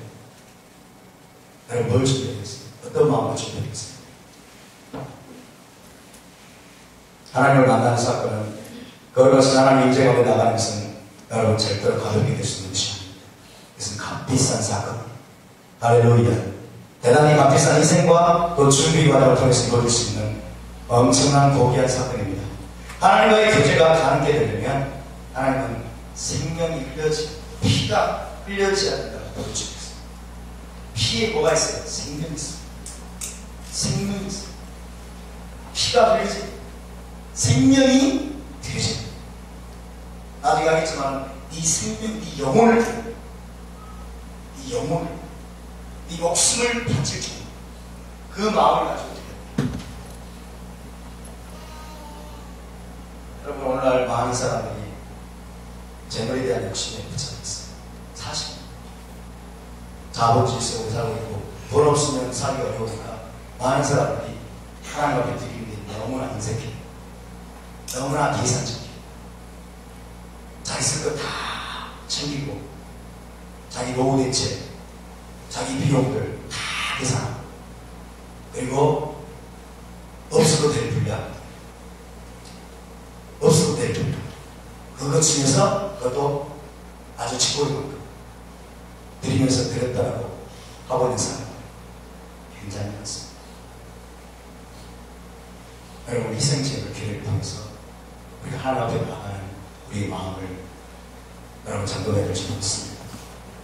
할렐루야. 두 번째는 대리적인 권한과 죽음을 보여줍니다. 대리적인 권한과 죽음. 동물의 생사는요, 대리적인 권한과 죽음의 개념을 하나님께서 보여줍니다. 대리적인 권한, 대리적인 죽음. 무슨 말이냐면요, 다른 누군가가 나를 대신해서 고난당하고 죽음으로써 속죄를 제공하고, 그 결과 나로 하여금 고난당하고 죽을 필요가 없게 해주는 거죠. 그 예배자는 동물이 도살될 때 자신이 죄로 인해서 마땅히 죽어야 되는데, 자신이 죄로 인해서 죽어 마땅하다고 생각하고 자신의 피가 뿌려져야 마땅하다고 생각해야 한다는 것입니다. 나훈만이 데스라는 유명한 현인이 그렇게 이야기했습니다. 동물이 죽을 때 내가 죽어야 됩니다. 대신 죽는다는 거죠. 동물의 피가 뿌려질 때 내 피가 뿌려져야 됩니다. 내 생명이 바쳐져야 되는데 대신 피가 뿌려진다. 그게 굉장히 중요한 거예요. 하나님은 지금 여기서 뭘 보여주고 있어요? 장차 메시아께서 오셔가지고 이런 일들을 행하실 것을 지금 우리에게 그림을 그려주고 있는 거예요. 이게 하나님의 논리입니다. 이게 하늘의 언어예요. 자, 핵심은 뭐냐면요, 이 코로나는 단순히 죄에 대한 형벌이나 속죄가 아니라 예배자를 하나님께로 가까이 이끌어서 그분과 교제할 수 있는 수단을 제공하는 것입니다. 죄값을 지불한 것이 아니라, 죄값 지불이 아니라 걸어가신 하나님과의 교제가 초점입니다. 교제가 초점. 하나님 당신을 이스라엘 백성에게 주시겠다는 거예요. 만나주시겠다는 거예요. 그분의 임재 가운데로 초청해 주시겠다는 거예요. 죄의 문제를 뛰어넘어서 너희와 내 안에 가로막혀 있는 모든 장벽과 엄청난 강역을 뛰어넘어서 너희와 내가 만날 수 있는 방법을 하나님 여기서 보여주고 있는 것입니다. 할렐루야. 자, 5가지 종류의 희생제사가 있습니다. 5가지 종류의 희생제사가 있는데, 첫 번째 번제. 번제는 올림제물이라고 하죠. 올림제물. 따라서 번제, 올림제물, 올림제물. 지역성경에 그렇게 번역이 되어 있어요. 올림제물. 올라간다. 번제가 올라간다. 올라간다. 그래서 히브리어로 올라. 따라서 올라가는 뜻이 뭐예요? 올라간다. 올림제물. 진짜예요. 올라간다. 레위기 1장 1절부터 17절, 6장 1절에서 6절. 그 다음에 소제는 소를 바치는 제물이 아닙니다. 소제는 곡식제물. 지역성경에 곡식제물로 되어 있어요. 곡식을 바치는 거죠. 곡식으로 드리는 제물입니다. 민하. 그래서 민하. 레위기 2장 1절에서 16절에 나와 있고요. 6장 7절에서 16절. 그 다음에 화목제, peace offering인데, 화목제는 교제를 위한 예물입니다. 교제를 위한 peace offering. 화목제는 3가지가 있죠. 감사제, 그 다음에 서원제, 그리고 또 뭐가 있어요? 갑자기 자원제. 감사제, 소원제, 청원제. 교제를 위한 제물인데요. 히브리어로는 슐라민, 그래서 슐라민, 여기 3장 1절에서 17절까지입니다. 7장에도 나오고요. 그다음 네 번째는 속죄제입니다. 속죄제, 시나폴링. 속죄제인데 사실은 정결 제물이라고 썼어요. 정결 제물. 그래서 정결 제물, 속죄제. 히브리어로는 하타트, 그래서 하타트. 네, 4장 1절에서 5장 13절까지고요. 6장 17절에서 24절까지도 나옵니다. 그리고 마지막으로 속건제는 배상이 필요한 그런 죄에 대해서 드리는 제물이 많습니다. 배상 제물로 번역해서 지겠습니다. 함께 볼까요? 속건제, guilt offering 되어 있습니다. 아샤, 이걸 아샤, 그래서 아샤. 자, 함께 보겠습니다. 번제, 소제, 암목제, 속죄제, 속건제. 이것은 다른 말로 올림제물, 곡식제물, 교제제물, 정결제물, 배상제물 이렇게 할 수 있어요.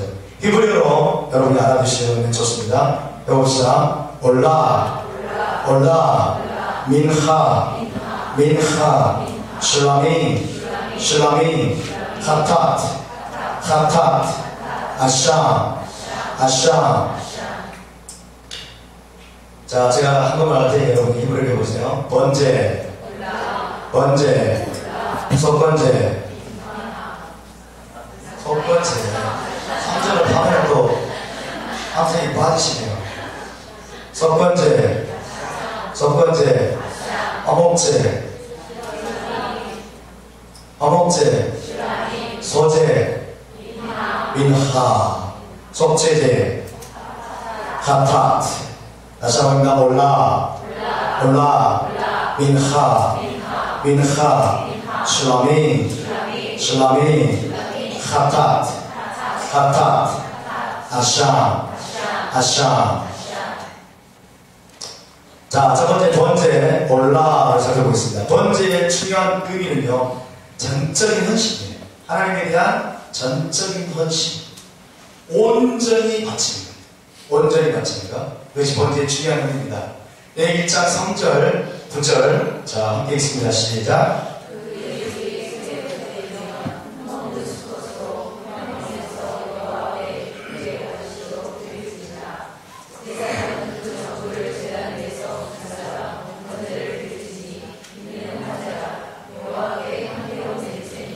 하나님께 드리는 모든 것은 흠없는 것으로 드려야 됩니다.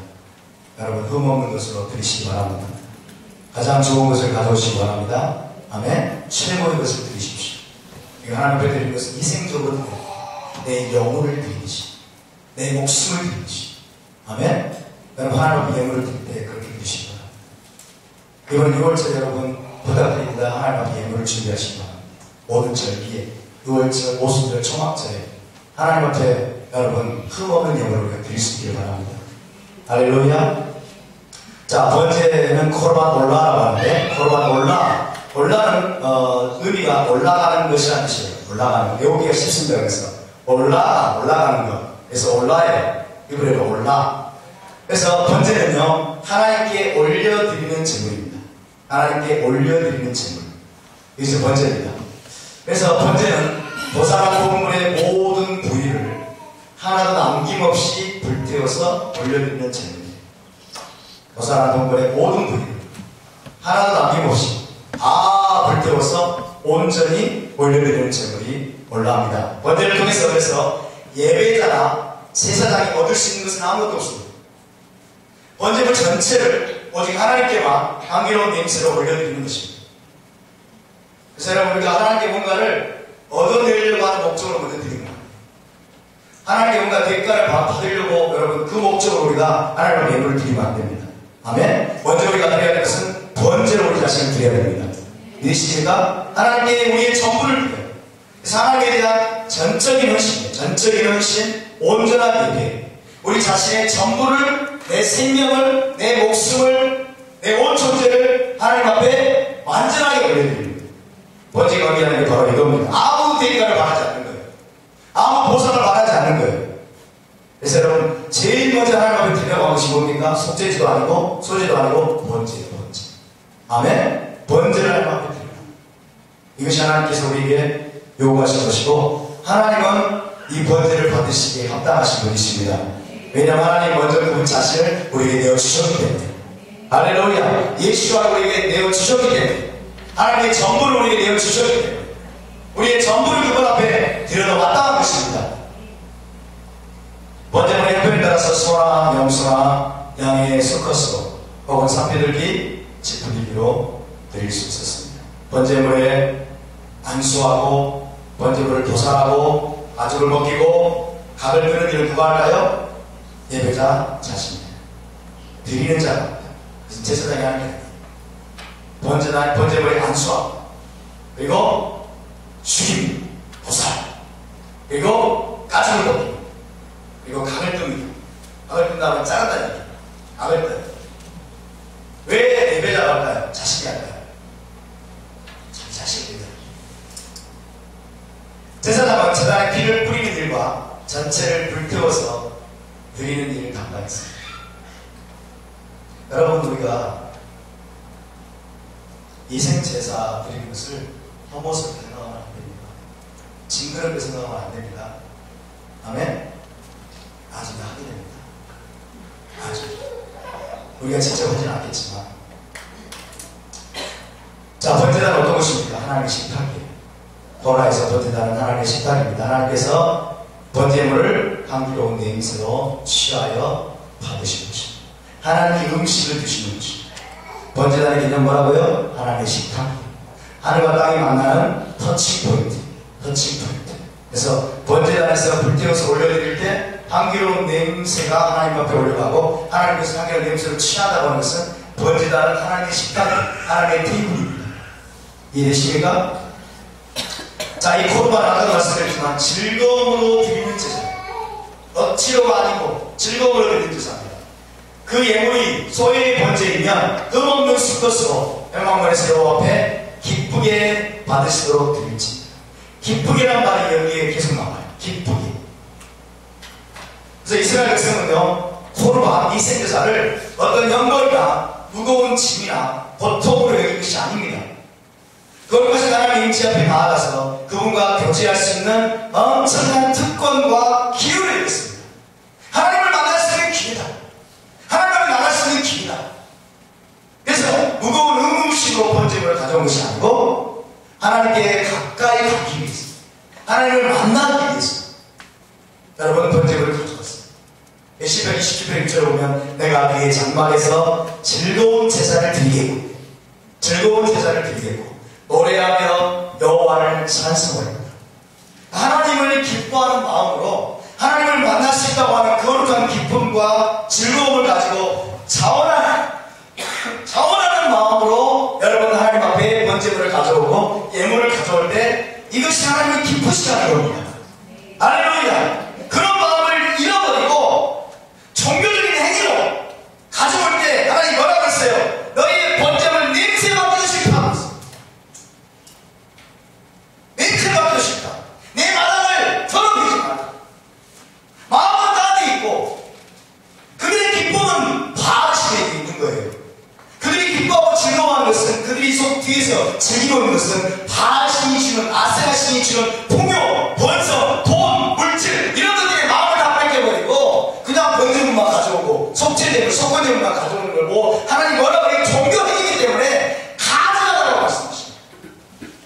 여러분 모든 제물은, 모든 생제사는 여호와 하나님을 기뻐하고 즐거워하고 그분을 만날 수 있다고 하는 여러분 이 영광스러운 특권의식을 가지고 즐거운 제사라는 걸 드리는 마음을 가져와야 되는 거예요. 할렐루야. 그래서 여러분 제대로 된 제사를 드린 이스라엘 백성은 절대로 이것을 고통으로 여기지 않았어요. 이건 무거운 의무로 여기지 않았어요. 그래서 엄청난 특권입니다. 하나님을 만날 수 있는, 하나님을 얻을 수 있는, 하나님 임재 가운데 나갈 수 있는, 할렐루야, 어마어마한 특권과 여러분 기회를 이기고 이들이 아끼지 않았습니다. 다윗의 마음을 보세요. 내가 불과 불이 있는 황소 최선을 다하는, 자기가 드릴 수 있는 최선의 것을 드립니다. 부자가, 돈 많은 자가 비둘기 가져버리게 됩니다. 이것이 하나님 기쁘실까요? 그죠? 할 수 있는 자가 손을 들이지 않고 비둘기, 산비둘기 새끼, 집비둘기 새끼 가져와가지고 번제드리겠다고 하고, 넉넉한 자가 양이나 염소 이런 거 들고 있고, 그 마음이 벌써 틀린 거예요. 이것이 얼마나 어려워 적용이 안 됩니까, 여러분? 하나님 적용이 되죠. 내가 그의 장막에서 즐거운 제사를 드리겠고 노래하며 여호와를 찬송하리로다. 그래서 여러분, 번제를 드리는 식은, 코르반을 드리는 식은 즐거운 의식이에요. 즐거운 의식. 이스라엘 백성은 코르반을 즐거운 의식으로 보았습니다. 그들은 그것을 굉장한 특권을 누렸기 때문에 제사 의식에 참여하기를 간절히 사모했어요. 그래서 그 제사가 즐거운 의식이기 때문에 거기에 즐거운 음악과 노래와 기도와 예배가 동반되고, 모든 악기를 다 동반해가지고 여러분 악기를 연주하면서 하나님 앞에 희생제물을 드리는 그 의식을 여러분 수행했던 것입니다. 할렐루야. 여러분, 성막이 세워져 있고 예루살렘 성전이 세워져 있었을 당시에 이스라엘 백성들의 가장 여러분 큰 가난이 뭔지 아세요? 성전에 들어가서 하나님을 예배하는 거였어요. 단순히 예배하는 게, 성전에 들어가서 그들이 여러분 번제물과 희생제물을 바치면서 하나님을 만나는 것이 그들의 갈망이었습니다. 여러분, 이런 마음들이 우리가 회복될 수 있기를 바랍니다. 참된 예배의 정신을 우리가 배워야 돼요.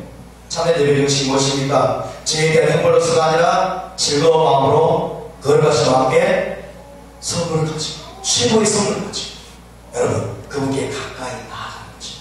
이게 참된 예배예요. 참된 예배의 정신이 어디서 나와요? 레위기 1장에서 나옵니다.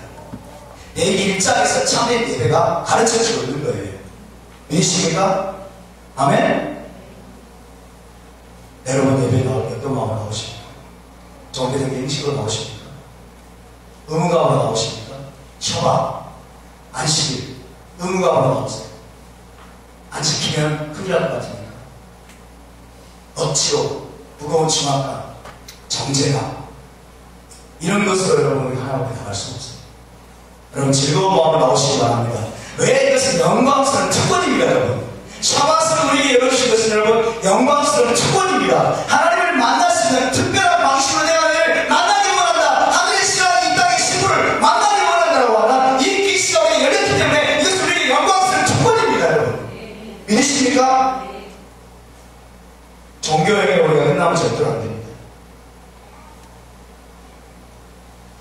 자, 1장 4절 보십시오. 시작. 그런 번제물의 머리에 안수할지니 그를 위하여 기쁘게 받으시며 그를 위하여 속죄가 될 것이다. 중요한 게 여기서 안수입니다. 안수.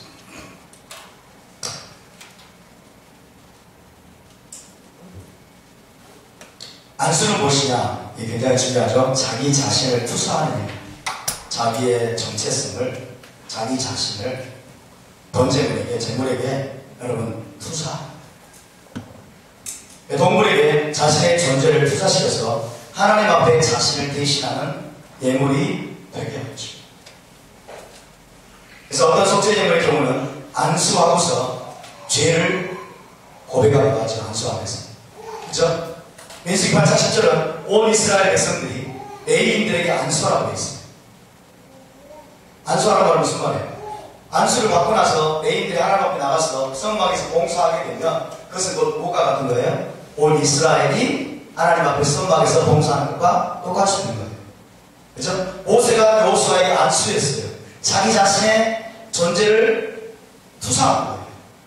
그렇죠? 그래서 모세가 여호수아에게 안수한 다음부터는 어떻게 돼요? 여호수아가 모세와 같은 존재가 되는 거예요.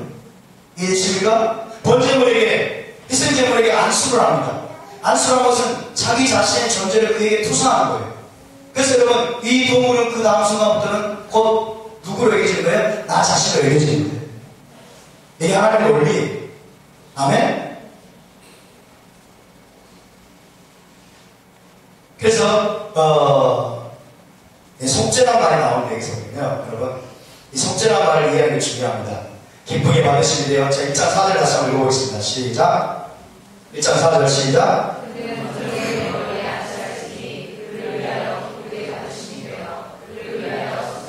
속죄가 될 것이라는 말이 나와요. 이 번제물인데, 속죄제물도 아니고 속번제물도 아닌데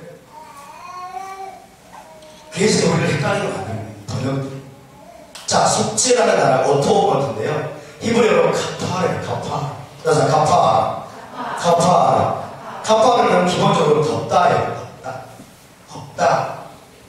정화시키다. 정결하게 하다. 덮다, 정화 이런 뜻입니다. 이게 단순히 죄에 대해서 쓰인 것이 아니고 죄만이 아니라 하나님과의 교제를 가로막는 의식상의 부정, 더러움 이런 것 등을 정결케 하는 설명, 죄 용서, 죄 사함 이것을 의미하는 게 아니에요. 거기도 물론 어떤 카파를 쓰면 되지만 그것이 아니라 여러분 하나님과의 교제를 가로막는 의식상의 부정함, 그 다음에 더럽혀짐 이런 것들을 씻어내는 거예요. 정결하게 하는 거예요. 그래서 여러분 두 가지 차원의 정결이 필요합니다. 성막에 들어가서 하나님을 만나기 위해서는 첫 번째 예배자의 정결이 필요해요. 예배자의 정결은 뭐냐면 거룩하신 하나님께 나아가려면 예배자는 신체적으로도 정결해야만 했어요. 신체적으로. 지금 여기서 말하는 이 속죄, 카파르 정결을 뭘 말하냐면요. 신체적인 정결을 말해요. 신체적인 정결. 신체적인 정결의 의미가 뭔지 아세요, 여러분? 호라의 언어를 우리가 잃어버릴 때는 거의 잃어버렸는데요. 신체적으로 정결하지 않으면 거룩하신 하나님께 나아가서 죽임을 당할 수 있는 거예요. 내가 성막에 혹은 성소에 들어가려면 반드시 뭘 해야 되는 거죠? 미크바에 들어가야 돼요. 그렇죠? 물속에 들어가서 몸을 담궈야 돼요. 그래서 몸을 씻는 거예요, 정결하게. 때를 먹이는 게 아니고 여러분 청결이 아니라 정결인 거예요. 아멘? 우리가 지금 샤워하고 이런 것은 청결을 의미하지만 그러나 성막과 관련돼서는 정결을 의미합니다. 신체적인 정결. 손도 발도 몸도 부정하면 안 된다는 거예요. 이것을 또 사단이 가져갔죠? 그렇죠? 우상 숭배자들도 여러분 몸을 정결하게 하잖아요. 목욕 재개한단 말이죠. 목욕 재개한단 말이에요. 이게 토라에서 나온 게 있는데요. 사단이 왜곡시킨 거예요.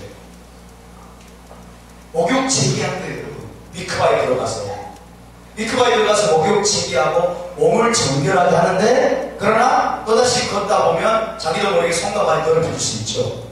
그래서 여러분 예배자는 하나님 앞에 나갈 때 반드시 신체적으로도 정결해야만 했어요. 이게 첫 번째 차원의 정결입니다. 두 번째는 성막과 성전이 정결해요. 하나님의 거룩하신 형태가 떠나지 않으려면요 성막과 그 안에 모든 기구들이 정결해요. 더럽혀진다.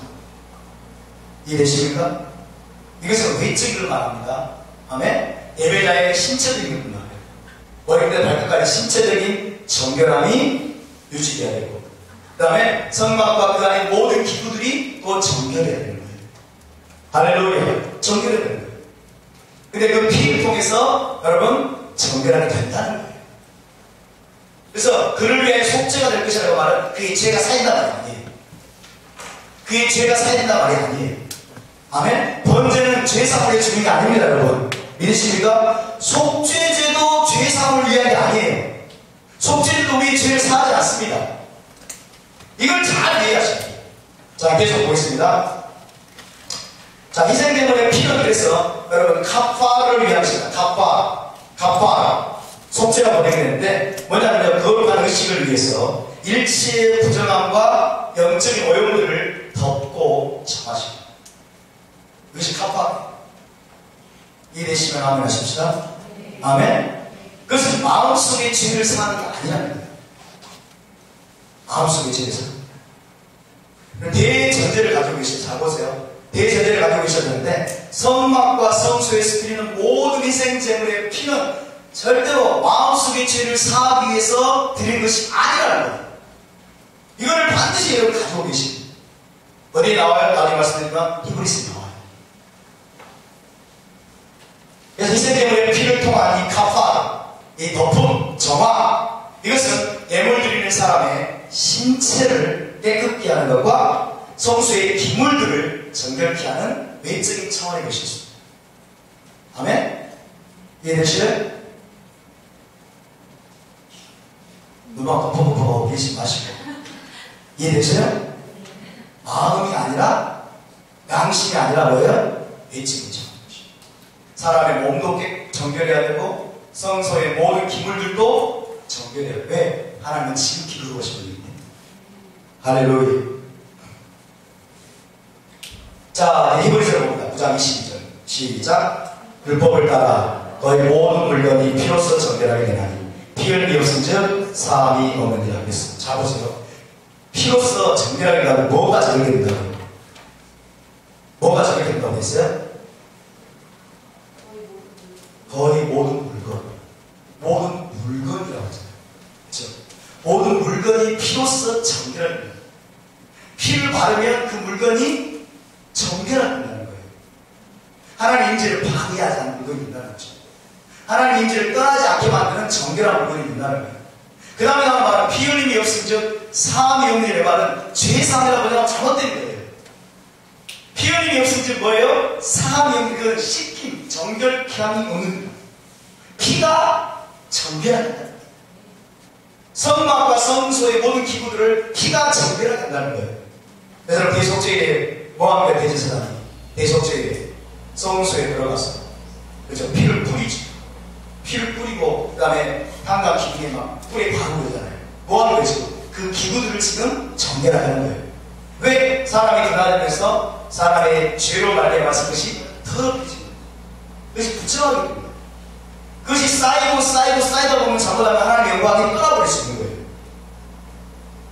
자, 13절 9장 14절 시작. 염소와 황소의 피와 및 암송아지의 죄를 부정한 자에게 뿌려 그 육체를 정결하게 하여 거룩하게 하여. 자, 염소와 황소의 피와 암송아지의 죄를 신체적으로 부정하게 된 자에게 뿌려서 그 육체를 정결하게. 육체를 정결하게. 이해하십니까? 마음이 아니고.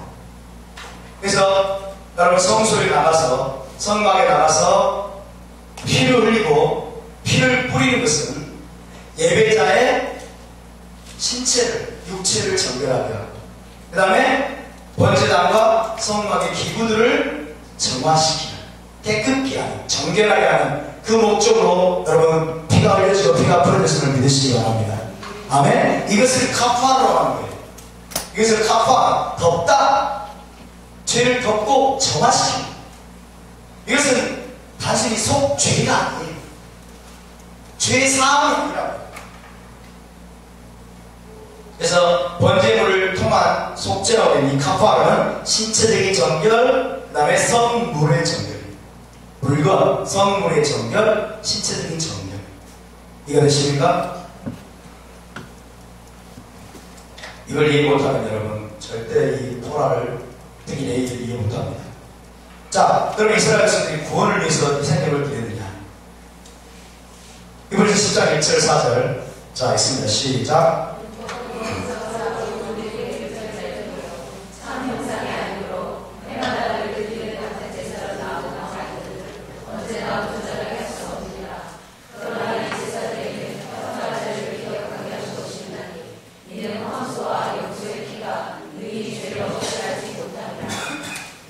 분명히 나오죠. 황소와 염소의 피가 능히 죄를 없이하지 못합니다. 우리는 이 말씀을 너무 여러분 가볍게 여기고 이 말씀이 무슨 의미인지를 이해하지 못했는데요. 자, 코르반 희생자물은 마음의 죄를 씻지 못합니다. 양심, 자, 양심, 마음의 죄를 절대로 씻지 못한다. 기억하셔야 되고요. 이스라엘 백성은 구원이나 영생을 얻기 위해 희생제물을 드린 것이 아니라는 거죠. 죄인은 자신의 양심을 깨끗게 하려고 제물을 가져온 것이 아닙니다. 성막에 제물을 가져올 때 자신의 양심을 깨끗게 하려고 제물을 가져온 것이 아니고 또한 자신이 고의로 범한 죄를 용서받으려고 제물을 드린 것도 아니었습니다. 죄의 용서, 죄의 사함, 자신의 마음, 자신의 양심을 깨끗게 여러분 하기 위해서 제물을 가져온 게 아니었다는 거죠. 이해되시죠? 그러니까 구약 이스라엘 백성들은 속죄제 속건제를 들어가지고 제사함 받고 그 다음에 신약에서는 예수님의 피로 제사함 받는다. 이것은 완전히 잘못된 해석입니다. 성경을 완전히 오해하고 있는 거예요. 히브리서는 분명하게 희생제사가 마음과 양심의 죄를 씻기 위해 고안된 것이 아니라 신체적인 몸, 플래시, 육신, 신체적인 몸과 관련된 육체의 예법임을 밝히고 있습니다. 내일이 나온 희생제사, 육체의 예법입니다. 육체의 마음과 관련된 게 아니에요. 자, 히브리서 9장 9절 10절 있습니다. 시작. 이 장막은 현재까지의 비율이 이에 따라 드리는 예물과 제사는 섬기는 자를 그 양심상 온전하게 할 수 없나니 이런 것은 먹고 마시는 것과 여러 가지 씻는 것과 함께 육체의 예법일 뿐이며 개혁할 때까지 맡겨둔 것입니다. 토라는 특별히 희생사법은 육체의 예법입니다. 아멘. 육체의 예법이기 때문에 이제 필요 없다 이게 아니죠. 절대로 그것도 오해하면 안 돼요. 네. 이제는 예수님이 왔고 영이 쓰여 열리기 때문에 육체의 예법은 필요 없다 이게 아니라고요. 그래서 구원을 위한 생명이 아니라는 거죠. 그래서 10장 1절 보면 율법은 장차올 좋은 일을 그리는 능력 찬양상이 아니고 해마다 늘 드리는 같은 제사로는 나오는 자들을 언제나 온전케 할 수 없느냐 다른 목적이 있다는 거죠.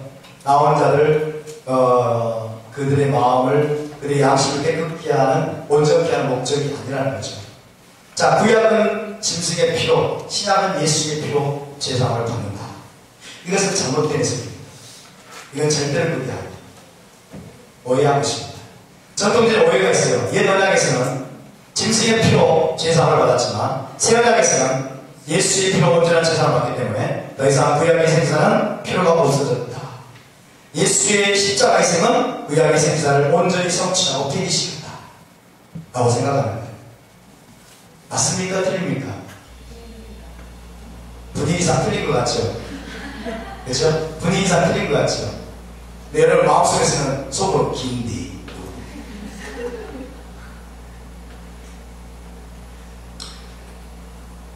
여러분 옛 언약, 새 언약 그래가지고 옛 언약과 새 언약을 전혀 다른 것으로 오해하신 거예요. 옛 언약에서는 짐승의 피로 제사함을 받고 새 언약에서는 예수의 피로 온전한 제사함을 받는다. 그러면 예수님이 오실 필요가 없어요. 그렇죠? 뭐하러 오세요? 오실 필요가 없죠. 예수님은 왜 오셨습니까? 예시와 희생제사를 드리면 번거로움을 덜어주시기 위해서 희생제사 드리면 번거로움을 덜어주시기 위해서 오셨어요. 사실 그렇다면요 여러분 우리를 구원하러 온 것이 아니고 재물들을 구원하러 오신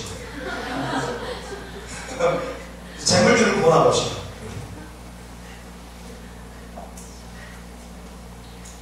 거룩함과 성전 의식들은 지상의 성소에서 하나님께 가까이 나아가는 것과 관련된 것입니다. 제 땅의 성소에서 그분께 가까이 나아와 그분을 예배할 수 있는 길을 열어주시고 따라서 코르바는 희생제사는 지상의 성소, 땅의 성소에서 필요한 육체의 율법을 믿으십니까? 지상의 성소, 땅의 성전에서 필요한 육체의 율법이에요. 왜? 우리가 육체를 가지고 하나님을 나가기 때문에 이해되십니까? 여러분 제 싸움을 어떻게 봤습니까? 오직 믿음과 회개로만 가능합니다. 아멘? 제 싸움은 오직 믿음과 회개. 여러분 유대 현지들도 이걸 알고 있었어요. 유대 현지들 뭐라고 하는지 아세요? 속죄제도, 속건제도 또는 대속죄일도 회개 없이는 속죄를 가져올 수 없다. 회개 없이는 속죄를 가져올 수 없다. 이해되십니까? 마음으로 회개하는 거예요. 마음으로 회개하고 마음으로 회개할 때 하나님께서 죄를 씻어주시는 것을 믿는 거예요. 할렐루야. 마음은 믿음과 회개를 통해서 가능합니다. 마음은 믿음과 회개를 통해서 그리고 예수와의 보혈로만 여러분 시기를 받는 것입니다. 그래서 예수 앞에서 오신 거예요. 할렐루야. 구약 시대 때나 신약 시대 때나 그죠? 여러분 옛날이나 지금이나 하나님의 복은 똑같습니다. 우리의 마음의 죄를 씻어주신 것은 우리의 양심을 씻어주신 것은 우리의 영을 깨끗게 하고 우리의 마음을 모든 부정함과 모든 죄로부터 씻어주시는 것은 오직 메시아이신 예수와의 보혈밖에 없고 그 보혈이 우리의 마음을 씻어주시기 위해서는 우리의 죄가 사함받기 위해서는 여러분 우리는 진정한 믿음을 가지고 여러분 죄를 고백하는 회개를 해야 되는 것입니다. 할렐루야. 그래서 회개하지 않고 죄에서 돌아서지 않고 맨날 성막에 성전에 여러분 재물을 가져오고 번제를 가져오고 속죄제를 가져오니까 하나님이 나가라! 내 장막을 더럽히지 말라 말씀하십니다. 역겹다!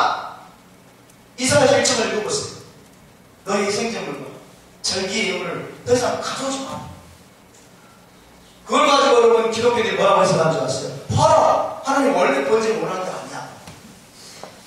하나님 원래 이 생명을 원하는 게 아니야. 이게 나왔지 않느냐? 그게 아니라 죄사함은 오직 믿음과 회개로만 가능합니다. 아멘. 죄를 자복할 뿐만 아니라 죄에서 떠나자는 거죠. 회개. 자, 이제 향기로운 냄새라는 표현이 나오죠. 그것이 썩물도 걸에 넘어지게 만드는 거죠. 1장 9절 시작. 그 내장과 장강이를 물로 씻을 것이요 제사장은 그 전부를 제단 위에서 불사라 번제를 드릴지니 이는 화제라 여호와께 향기로운 냄새입니다. 하나님 정말 이상한 겁니다. 번제단에 연기가 올라갈 때 하나님이 그것을 향기로운 냄새로 취한다. 하나님이 식인종도 아니고 식봉종도 아니고 번제단은 여러분 하나님의 식탁으로 여긴다고 말씀드렸습니다. 따라서 번제단에서 불사하자 올라가는 것은 하나님의 음식으로 여겨집니다. 레위기 3장 10절에 나와요. 음식. 하나님의 음식으로 여겨집니다. 하나님께서 어떻게 동물의 고기와 기름을 태워드리는 것을 향기로운 냄새로 취하실 수 있을까요? 이상하신 하나님입니까? 여러분, 라시는 이렇게 해석합니다. 유대의 절명하는 납비죠. 번제단에서 태워져 올라가는 것은 인간의 순종의 진토입니다. 인간이 번제물에 대한 기회에 그대로 순종하여 행한 것이기 때문에 하나님은 인간의 순종을 향기로운 냄새로 취하신 것입니다. 그래서 사무엘상 15장 20절에 뭐라 했어요? 순종이 제사보다 낫고, 그러니까 순종이 동반되지 않는 제사는 가증한 거죠. 그렇죠? 자, 좀 더 여러분 자세히 보면 안수를 통해서 그 제물을 곧 예배자 자신이 됩니다. 안수로 하는 순간 그 제물은 예배자 자신과 동일시입니다. 그리고 그 다음부터 제단에 뿌려진 피는 누구의 생명이 뿌려집니다. 예배자의 영혼이 뿌려집니다. 예배자의 생명이 뿌려지는 것입니다. 그리고 태워지는 고기는 곧 예배자의 몸을 의미합니다. 이해가 되십니까? 그래서 여러분 잘 보세요. 번제물에 제물에 안수를 하는 순간에 하나님 편에서는 그 제물을 대리적인 여러분 희생제물로 인식해서 그 제물을 예배자로 인식합니다. 예배자로 받으시겠다는 거예요. 그래서 안수하는 순간에 그 동물은 예배자 자신과 동일시합니다. 자신의 존재가 투사됩니다. 자, 피를 뿌립니다. 죽습니다. 두 가지로 예배자 자신이 죽는 거예요. 피를 뿌립니다. 피에는 뭐가 있어요? 예배신, 생명. 피를 뿌립니다. 번제단에 피를 뿌리는 것은 예배자의 생명, 예배신, 영혼을 뿌리는 것과 동일시되는 거예요.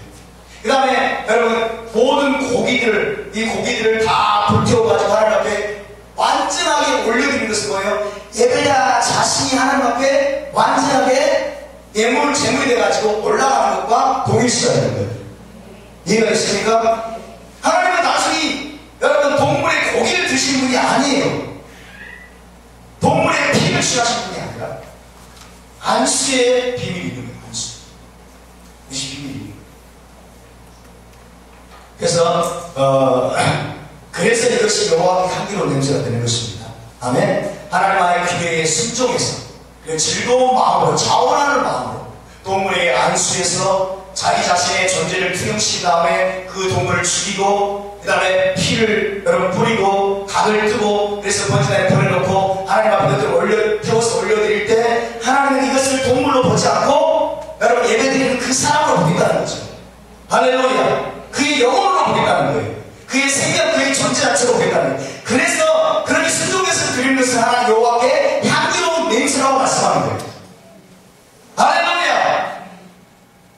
여러분 여기에 우리 하나님 앞에 어떻게 예배를 드려야 되는가가 어떤 마음을 우리의 영혼이 투사하다. 우리의 생명이 하나님께 드려지고 우리의 온 존재가 하나님 앞에 올라가야 돼. 그럴 때 여호와께 향기로운 냄새로 받아들여지는 것입니다. 믿으십니까? 저와 여러분 그런 예배자가 될 수 있길 바랍니다. 소재는 하나님께 드리는 선물입니다. 인하. 죄와 상관없어요. 그렇죠? 2장 1절 2절 있습니다. 시작. 누구든지 소재의 예물을 여호와께 드리려거든 온 가루로 예물을 삼아 그 위에 기름을 붓고 또 그 위에 기름을 넣어 아론의 벗은 제사장대로 가져갈 것이요 제단 위에서 불사를 치니 여호와께 향기로운 냄새입니다. 소재는 곡식제물인데요. 이 소재를 뜻하는 민하는 문자적으로 선물을 뜻합니다. 선물. 기프트. 하나님 앞에 이것도 선물. 혹은 곡물. 곡물은 누구한테 왕이고 같이죠? 그렇죠? 선물 혹은 곡물이에요. 따라서 민하는 선물 제물이라고 표현할 수도 있어요. 선물 제물. 하나님 앞에 선물로 드리는 제물이라고 하죠. 좋은 것입니까? 나쁜 것입니까? 좋은 것이죠. 자원함으로 드립니다. 민하는 가장 가난한 이들이 하나님께 드릴 수 있는 예물이었습니다. 아까 말씀드렸지만 비둘기도 드릴 수 없는 은폐. 그래서 피가 동반되지 않지만 성경식의 빵은 곧 생명을 있습니다. 가장 가난한 자들에게 빵 한 덩어리가 생명과 같은 거잖아요. 그렇죠? 생명을 의미했기 때문에 민하를 드리는 것도 예배자가 자신의 영혼을 드리는 것으로 또 가져야 됩니다. 그래서 여호와께 향기로운 냄새로 남길 수도 있어요. 이해되시죠? 자, 민하에는 누룩과 꿀을 넣을 수가 없습니다. 누룩과 꿀은 부패와 타락을 상징합니다. 꿀은 부패를 촉진시키죠. 그래서 꿀을 넣지 말라고 했습니다. 누룩과 꿀을 넣지 말라. 그 위에 넣는 유향은 기도의 향기를 의미하고요. 그 다음에 민하와 모든 제물에 반드시 넣어야 하는 것은 소금, 솔트. 소금, 이것은 영원히 변치 않는 하나님의 언약이. 고대 시대에 소금을 친 것은 무엇을 의미합니까? 부패를 방지하기 위해서. 그렇죠? 변질과 부패를 방지하기 위해서 소금을 쳤습니다. 그래서 반드시 소금을 쳐라 말은 여러분 하나님과의 맺은 언약이 영원히 변치 않는 것을 의미하는 것입니다.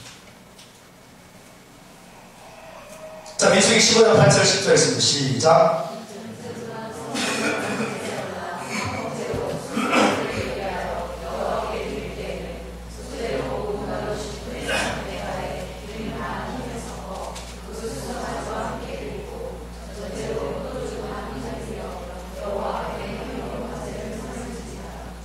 하나님은 토라에서 번제나 화목제를 드릴 때는 반드시 소제와 전제를 함께 드리라고 해요. 민수기 15장 8절 10절이 번제로나 소원을 담은 제사로나 화목제로 수송아지를 예비하여 여호와께 드릴 때에는 뭘 함께 드리라? 소제로 고운가루 10분의 3회바에 기름 반인을 섞어 그 수송아지와 함께 드리고 전제로 포도주 반인을 드려 여호와 앞에 향기로운 화제를 삼을지니라. 그러니까 번제를 드리거나 혹은 화목제를 드릴 때는 반드시 소제와 전제와 함께 드립니다. 이해되시죠? 그래서 번제나 화목제 고기가 드릴 때는 반드시 곡식 제사와 포도주 제사가 함께 드려진 것입니다. 이것은요 신해사 위에서의 언약의 식사를 생각하게 만듭니다. 그리고 예수와의 마지막 만찬을 생각하게 만들죠. 세대를 만찬에 예수와께서 제자들과 함께 마지막 세대를 만찬을 드셨는데 그때 뭐가 있었을까요? 양고기가 있었어요. 그렇죠? 이건 화목제의 고기입니다. 양고기가 있었고 거기에 뭐가 있었을까요? 포도주가 있었고 그리고 뭐가 있었어요? 무교병. 그렇죠? 소주와 전제가 함께 있었어요. 함께. 이걸 생각하게 만들죠. 즉 하나님과 인간이 언약을 맺고 언약의 식사를 나눌 때는 항상 번제나 화목제의 고기와 더불어서 무교병과 포도주가 있는 것입니다. 소제물과 전제물이 함께 드려지는 거죠. 그래서 샤박과 전이의식을 예시에 우리가 포도주와 빵을 가지고 하나님을 성취합니다. 그리고 포도주와 빵을 나눠 먹습니다. 이것은 하나님의 식탁에 우리가 참여하는 것과 같은 거예요. 하나님의 식탁에서 언약의 식사를 진행하는 그런 의미가 있는 거예요. 이해가 되십니까? 비록 우리가 여러분 화목제 고기를 먹지는 못하지만 지금 성전이었기 때문에 화목제 고기, 번제 이런 고기는 없지만은 그러나 우리가 성전을 기억하면서 성막을 기억하면서 우리가 포도주와 빵을 가지고 하나님을 성취하고 나눠 먹는 것은 어디에 참여하는 거예요? 하나님의 식탁에 참여하는 거예요. 하나님의 식탁. 할렐루야. 물론 이것은 무교병은 아닙니다.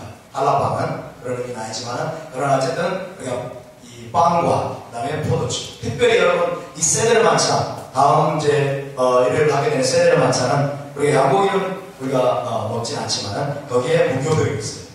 무교병, 소제, 무교병과 그다음에 포도주를 우리가 먹게 됩니다. 하나님의 식탁을 참여하는 거예요. 하나님의 언약의 식사, 언약의 식탁에 우리 함께 참여해서 하나님과 함께 밥을 먹는 거예요. 하나님과 함께 식사하는 거예요. 하나님과 함께 한 식탁에 여러분 불로 한다면 무슨 말입니까? 하나님과 우리가 하나 되는 것을 말하는 거죠. 할렐루야. 자, 그럼 희생제사는 폐지가 되었는가? 많은 사람들이 희생제사가 폐지됐다고 말하죠. 희생제사가 폐지됐을까요? 안 됐을까요? 히브리서 보면 잘못 읽으면 히브리서는 이것을 이야기해 보는 것 같아요. 7장 18절 19절 읽습니다. 시작. 전에 이런 계명은 내낙하고 무익함으로 패하고 율법을 아무것도 온전하게 못할지라 이에 더 좋은 소망이 생기니 이것으로 우리가 하나님께 가까이 가느니라. 전에 있는 계명은 연약하고 무익함으로 패하고 있어요. 사실은 여러분 패하고가 아니고 원어적으로 보면 set aside, 제쳐놓아지고. 그래서 토라는 아무것도 온전하게 못할지다. 지금 영적인 걸 말하는 거예요. 영적인 것, 마음과 관련된 것, 양심과 관련해서는 토라의 계명은 지금 제쳐놓아진다는 거죠.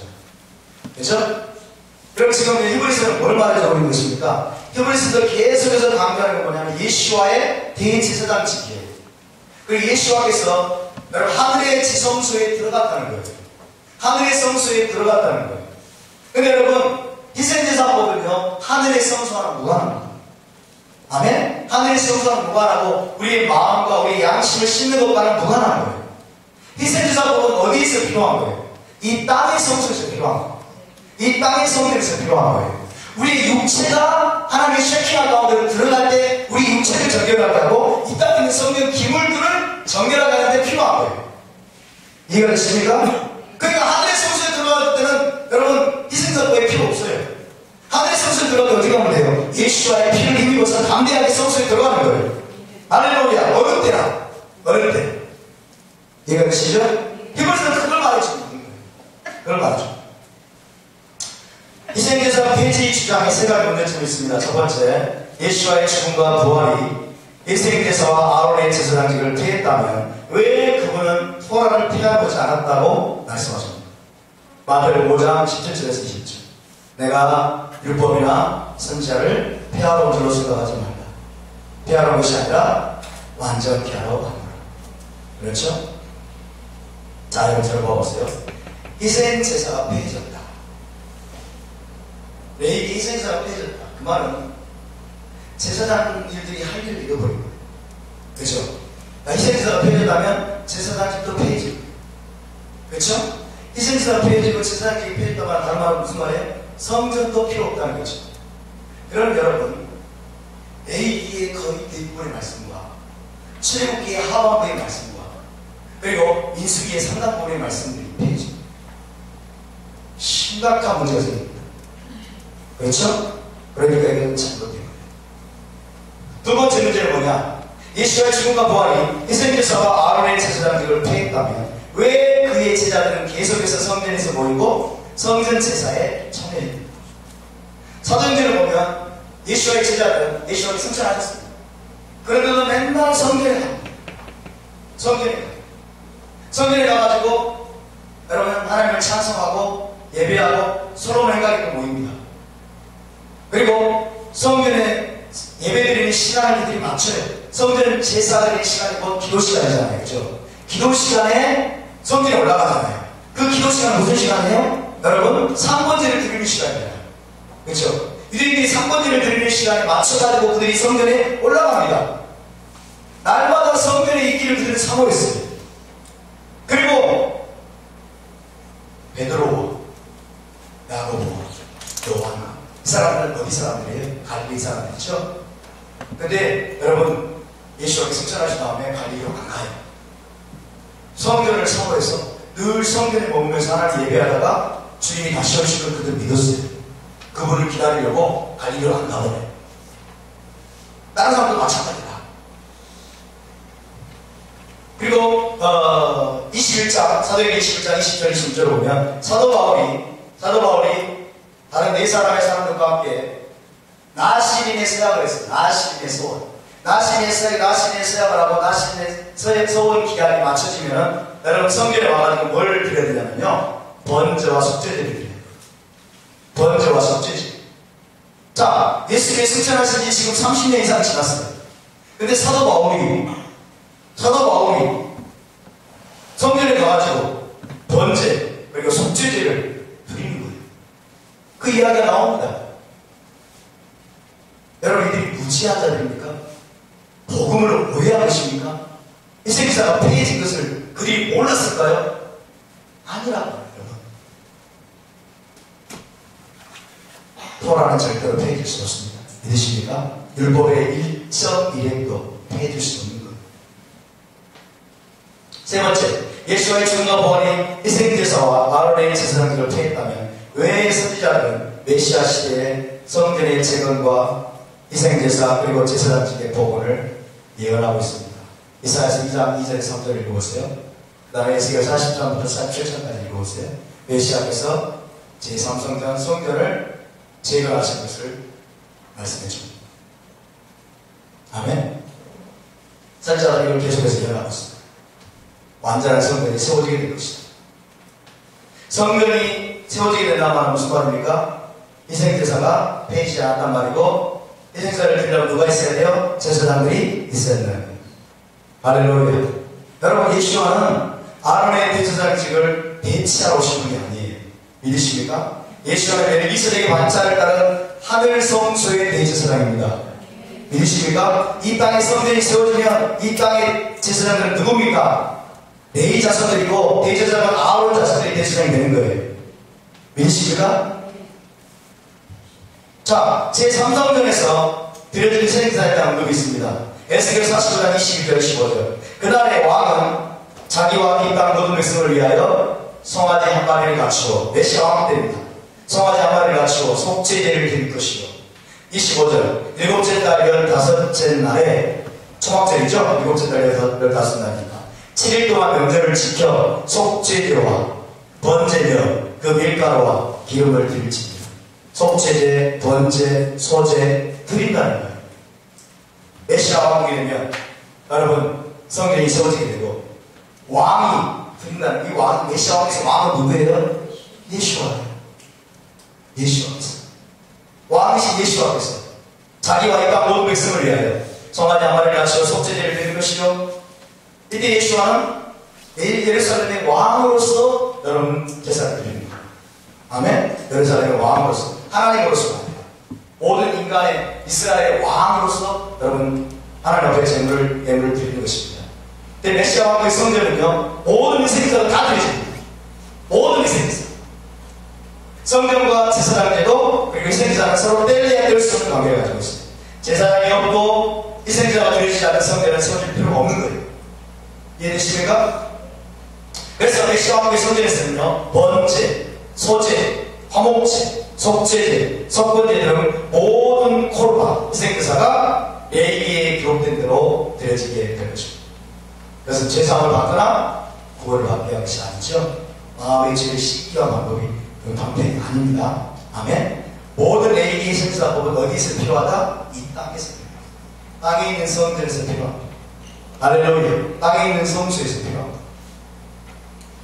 그래서 성전에서의 코르반은 지상 성전에 계신 하나님의 임재 쉐키나 가운데로 가까이 나아가서 그분과 교제하고 그분을 예배하기 위해서 예배자가 어떻게 신체적으로 정결케 할 수 있는, 그래서 성전의 모든 기구들을 정결케 합니다. 그것은 오직 지상 성전에서의 규례입니다. 아멘. 지상 성전에서. 할렐루야. 이해되시면 아멘 하시기 바랍니다. 여러분이 많은 분들에게 이것을 분명하게 이해해 줄 수 있어요. 말씀해 주실 수 있어요. 희생제사는 폐해지지 않았습니다. 폐해질 수 없습니다.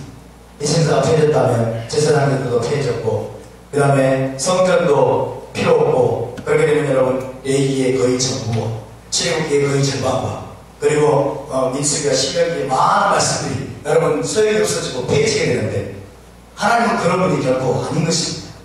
아멘. 희생제사, 그럼 예수와의 그 속죄가 무효가 된단 말이냐? 예수가 십자가에서 피 흘리고 우리 위해서 죄를 사해 주셨는데 다시 속죄제를 드리고 속죄제를 드리면 우리가 동물의 피로 죄사함 한단 말이냐? 그것은 말씀을 모르기 때문에 그래요. 죄사함 받기 위해서가 아니라 여러분 거룩한 성소에 나갈 때 신체적으로 정결함을 얻기 위해서, 뿐만 아니라 성소의 모든 기구들을 여러분 짐승의 피로서 기구들을 정결하기 위해서 피를 흘리는 것입니다. 믿으십니까? 이 땅에서 필요한 거예요. 땅에 있는 성소에서 그 제사, 제도가 필요한 것입니다. 아멘. 그때 저와 여러분 예루살렘에 나갔습니다. 예루살렘 성전에 들어갔습니다. 여러분 희생자를 주님 앞에 드릴 수 있길 바랍니다. 물론 우리가 직접 드리지는 못합니다. 여러분이 나 왕같은 제사장이야. 나 몰라.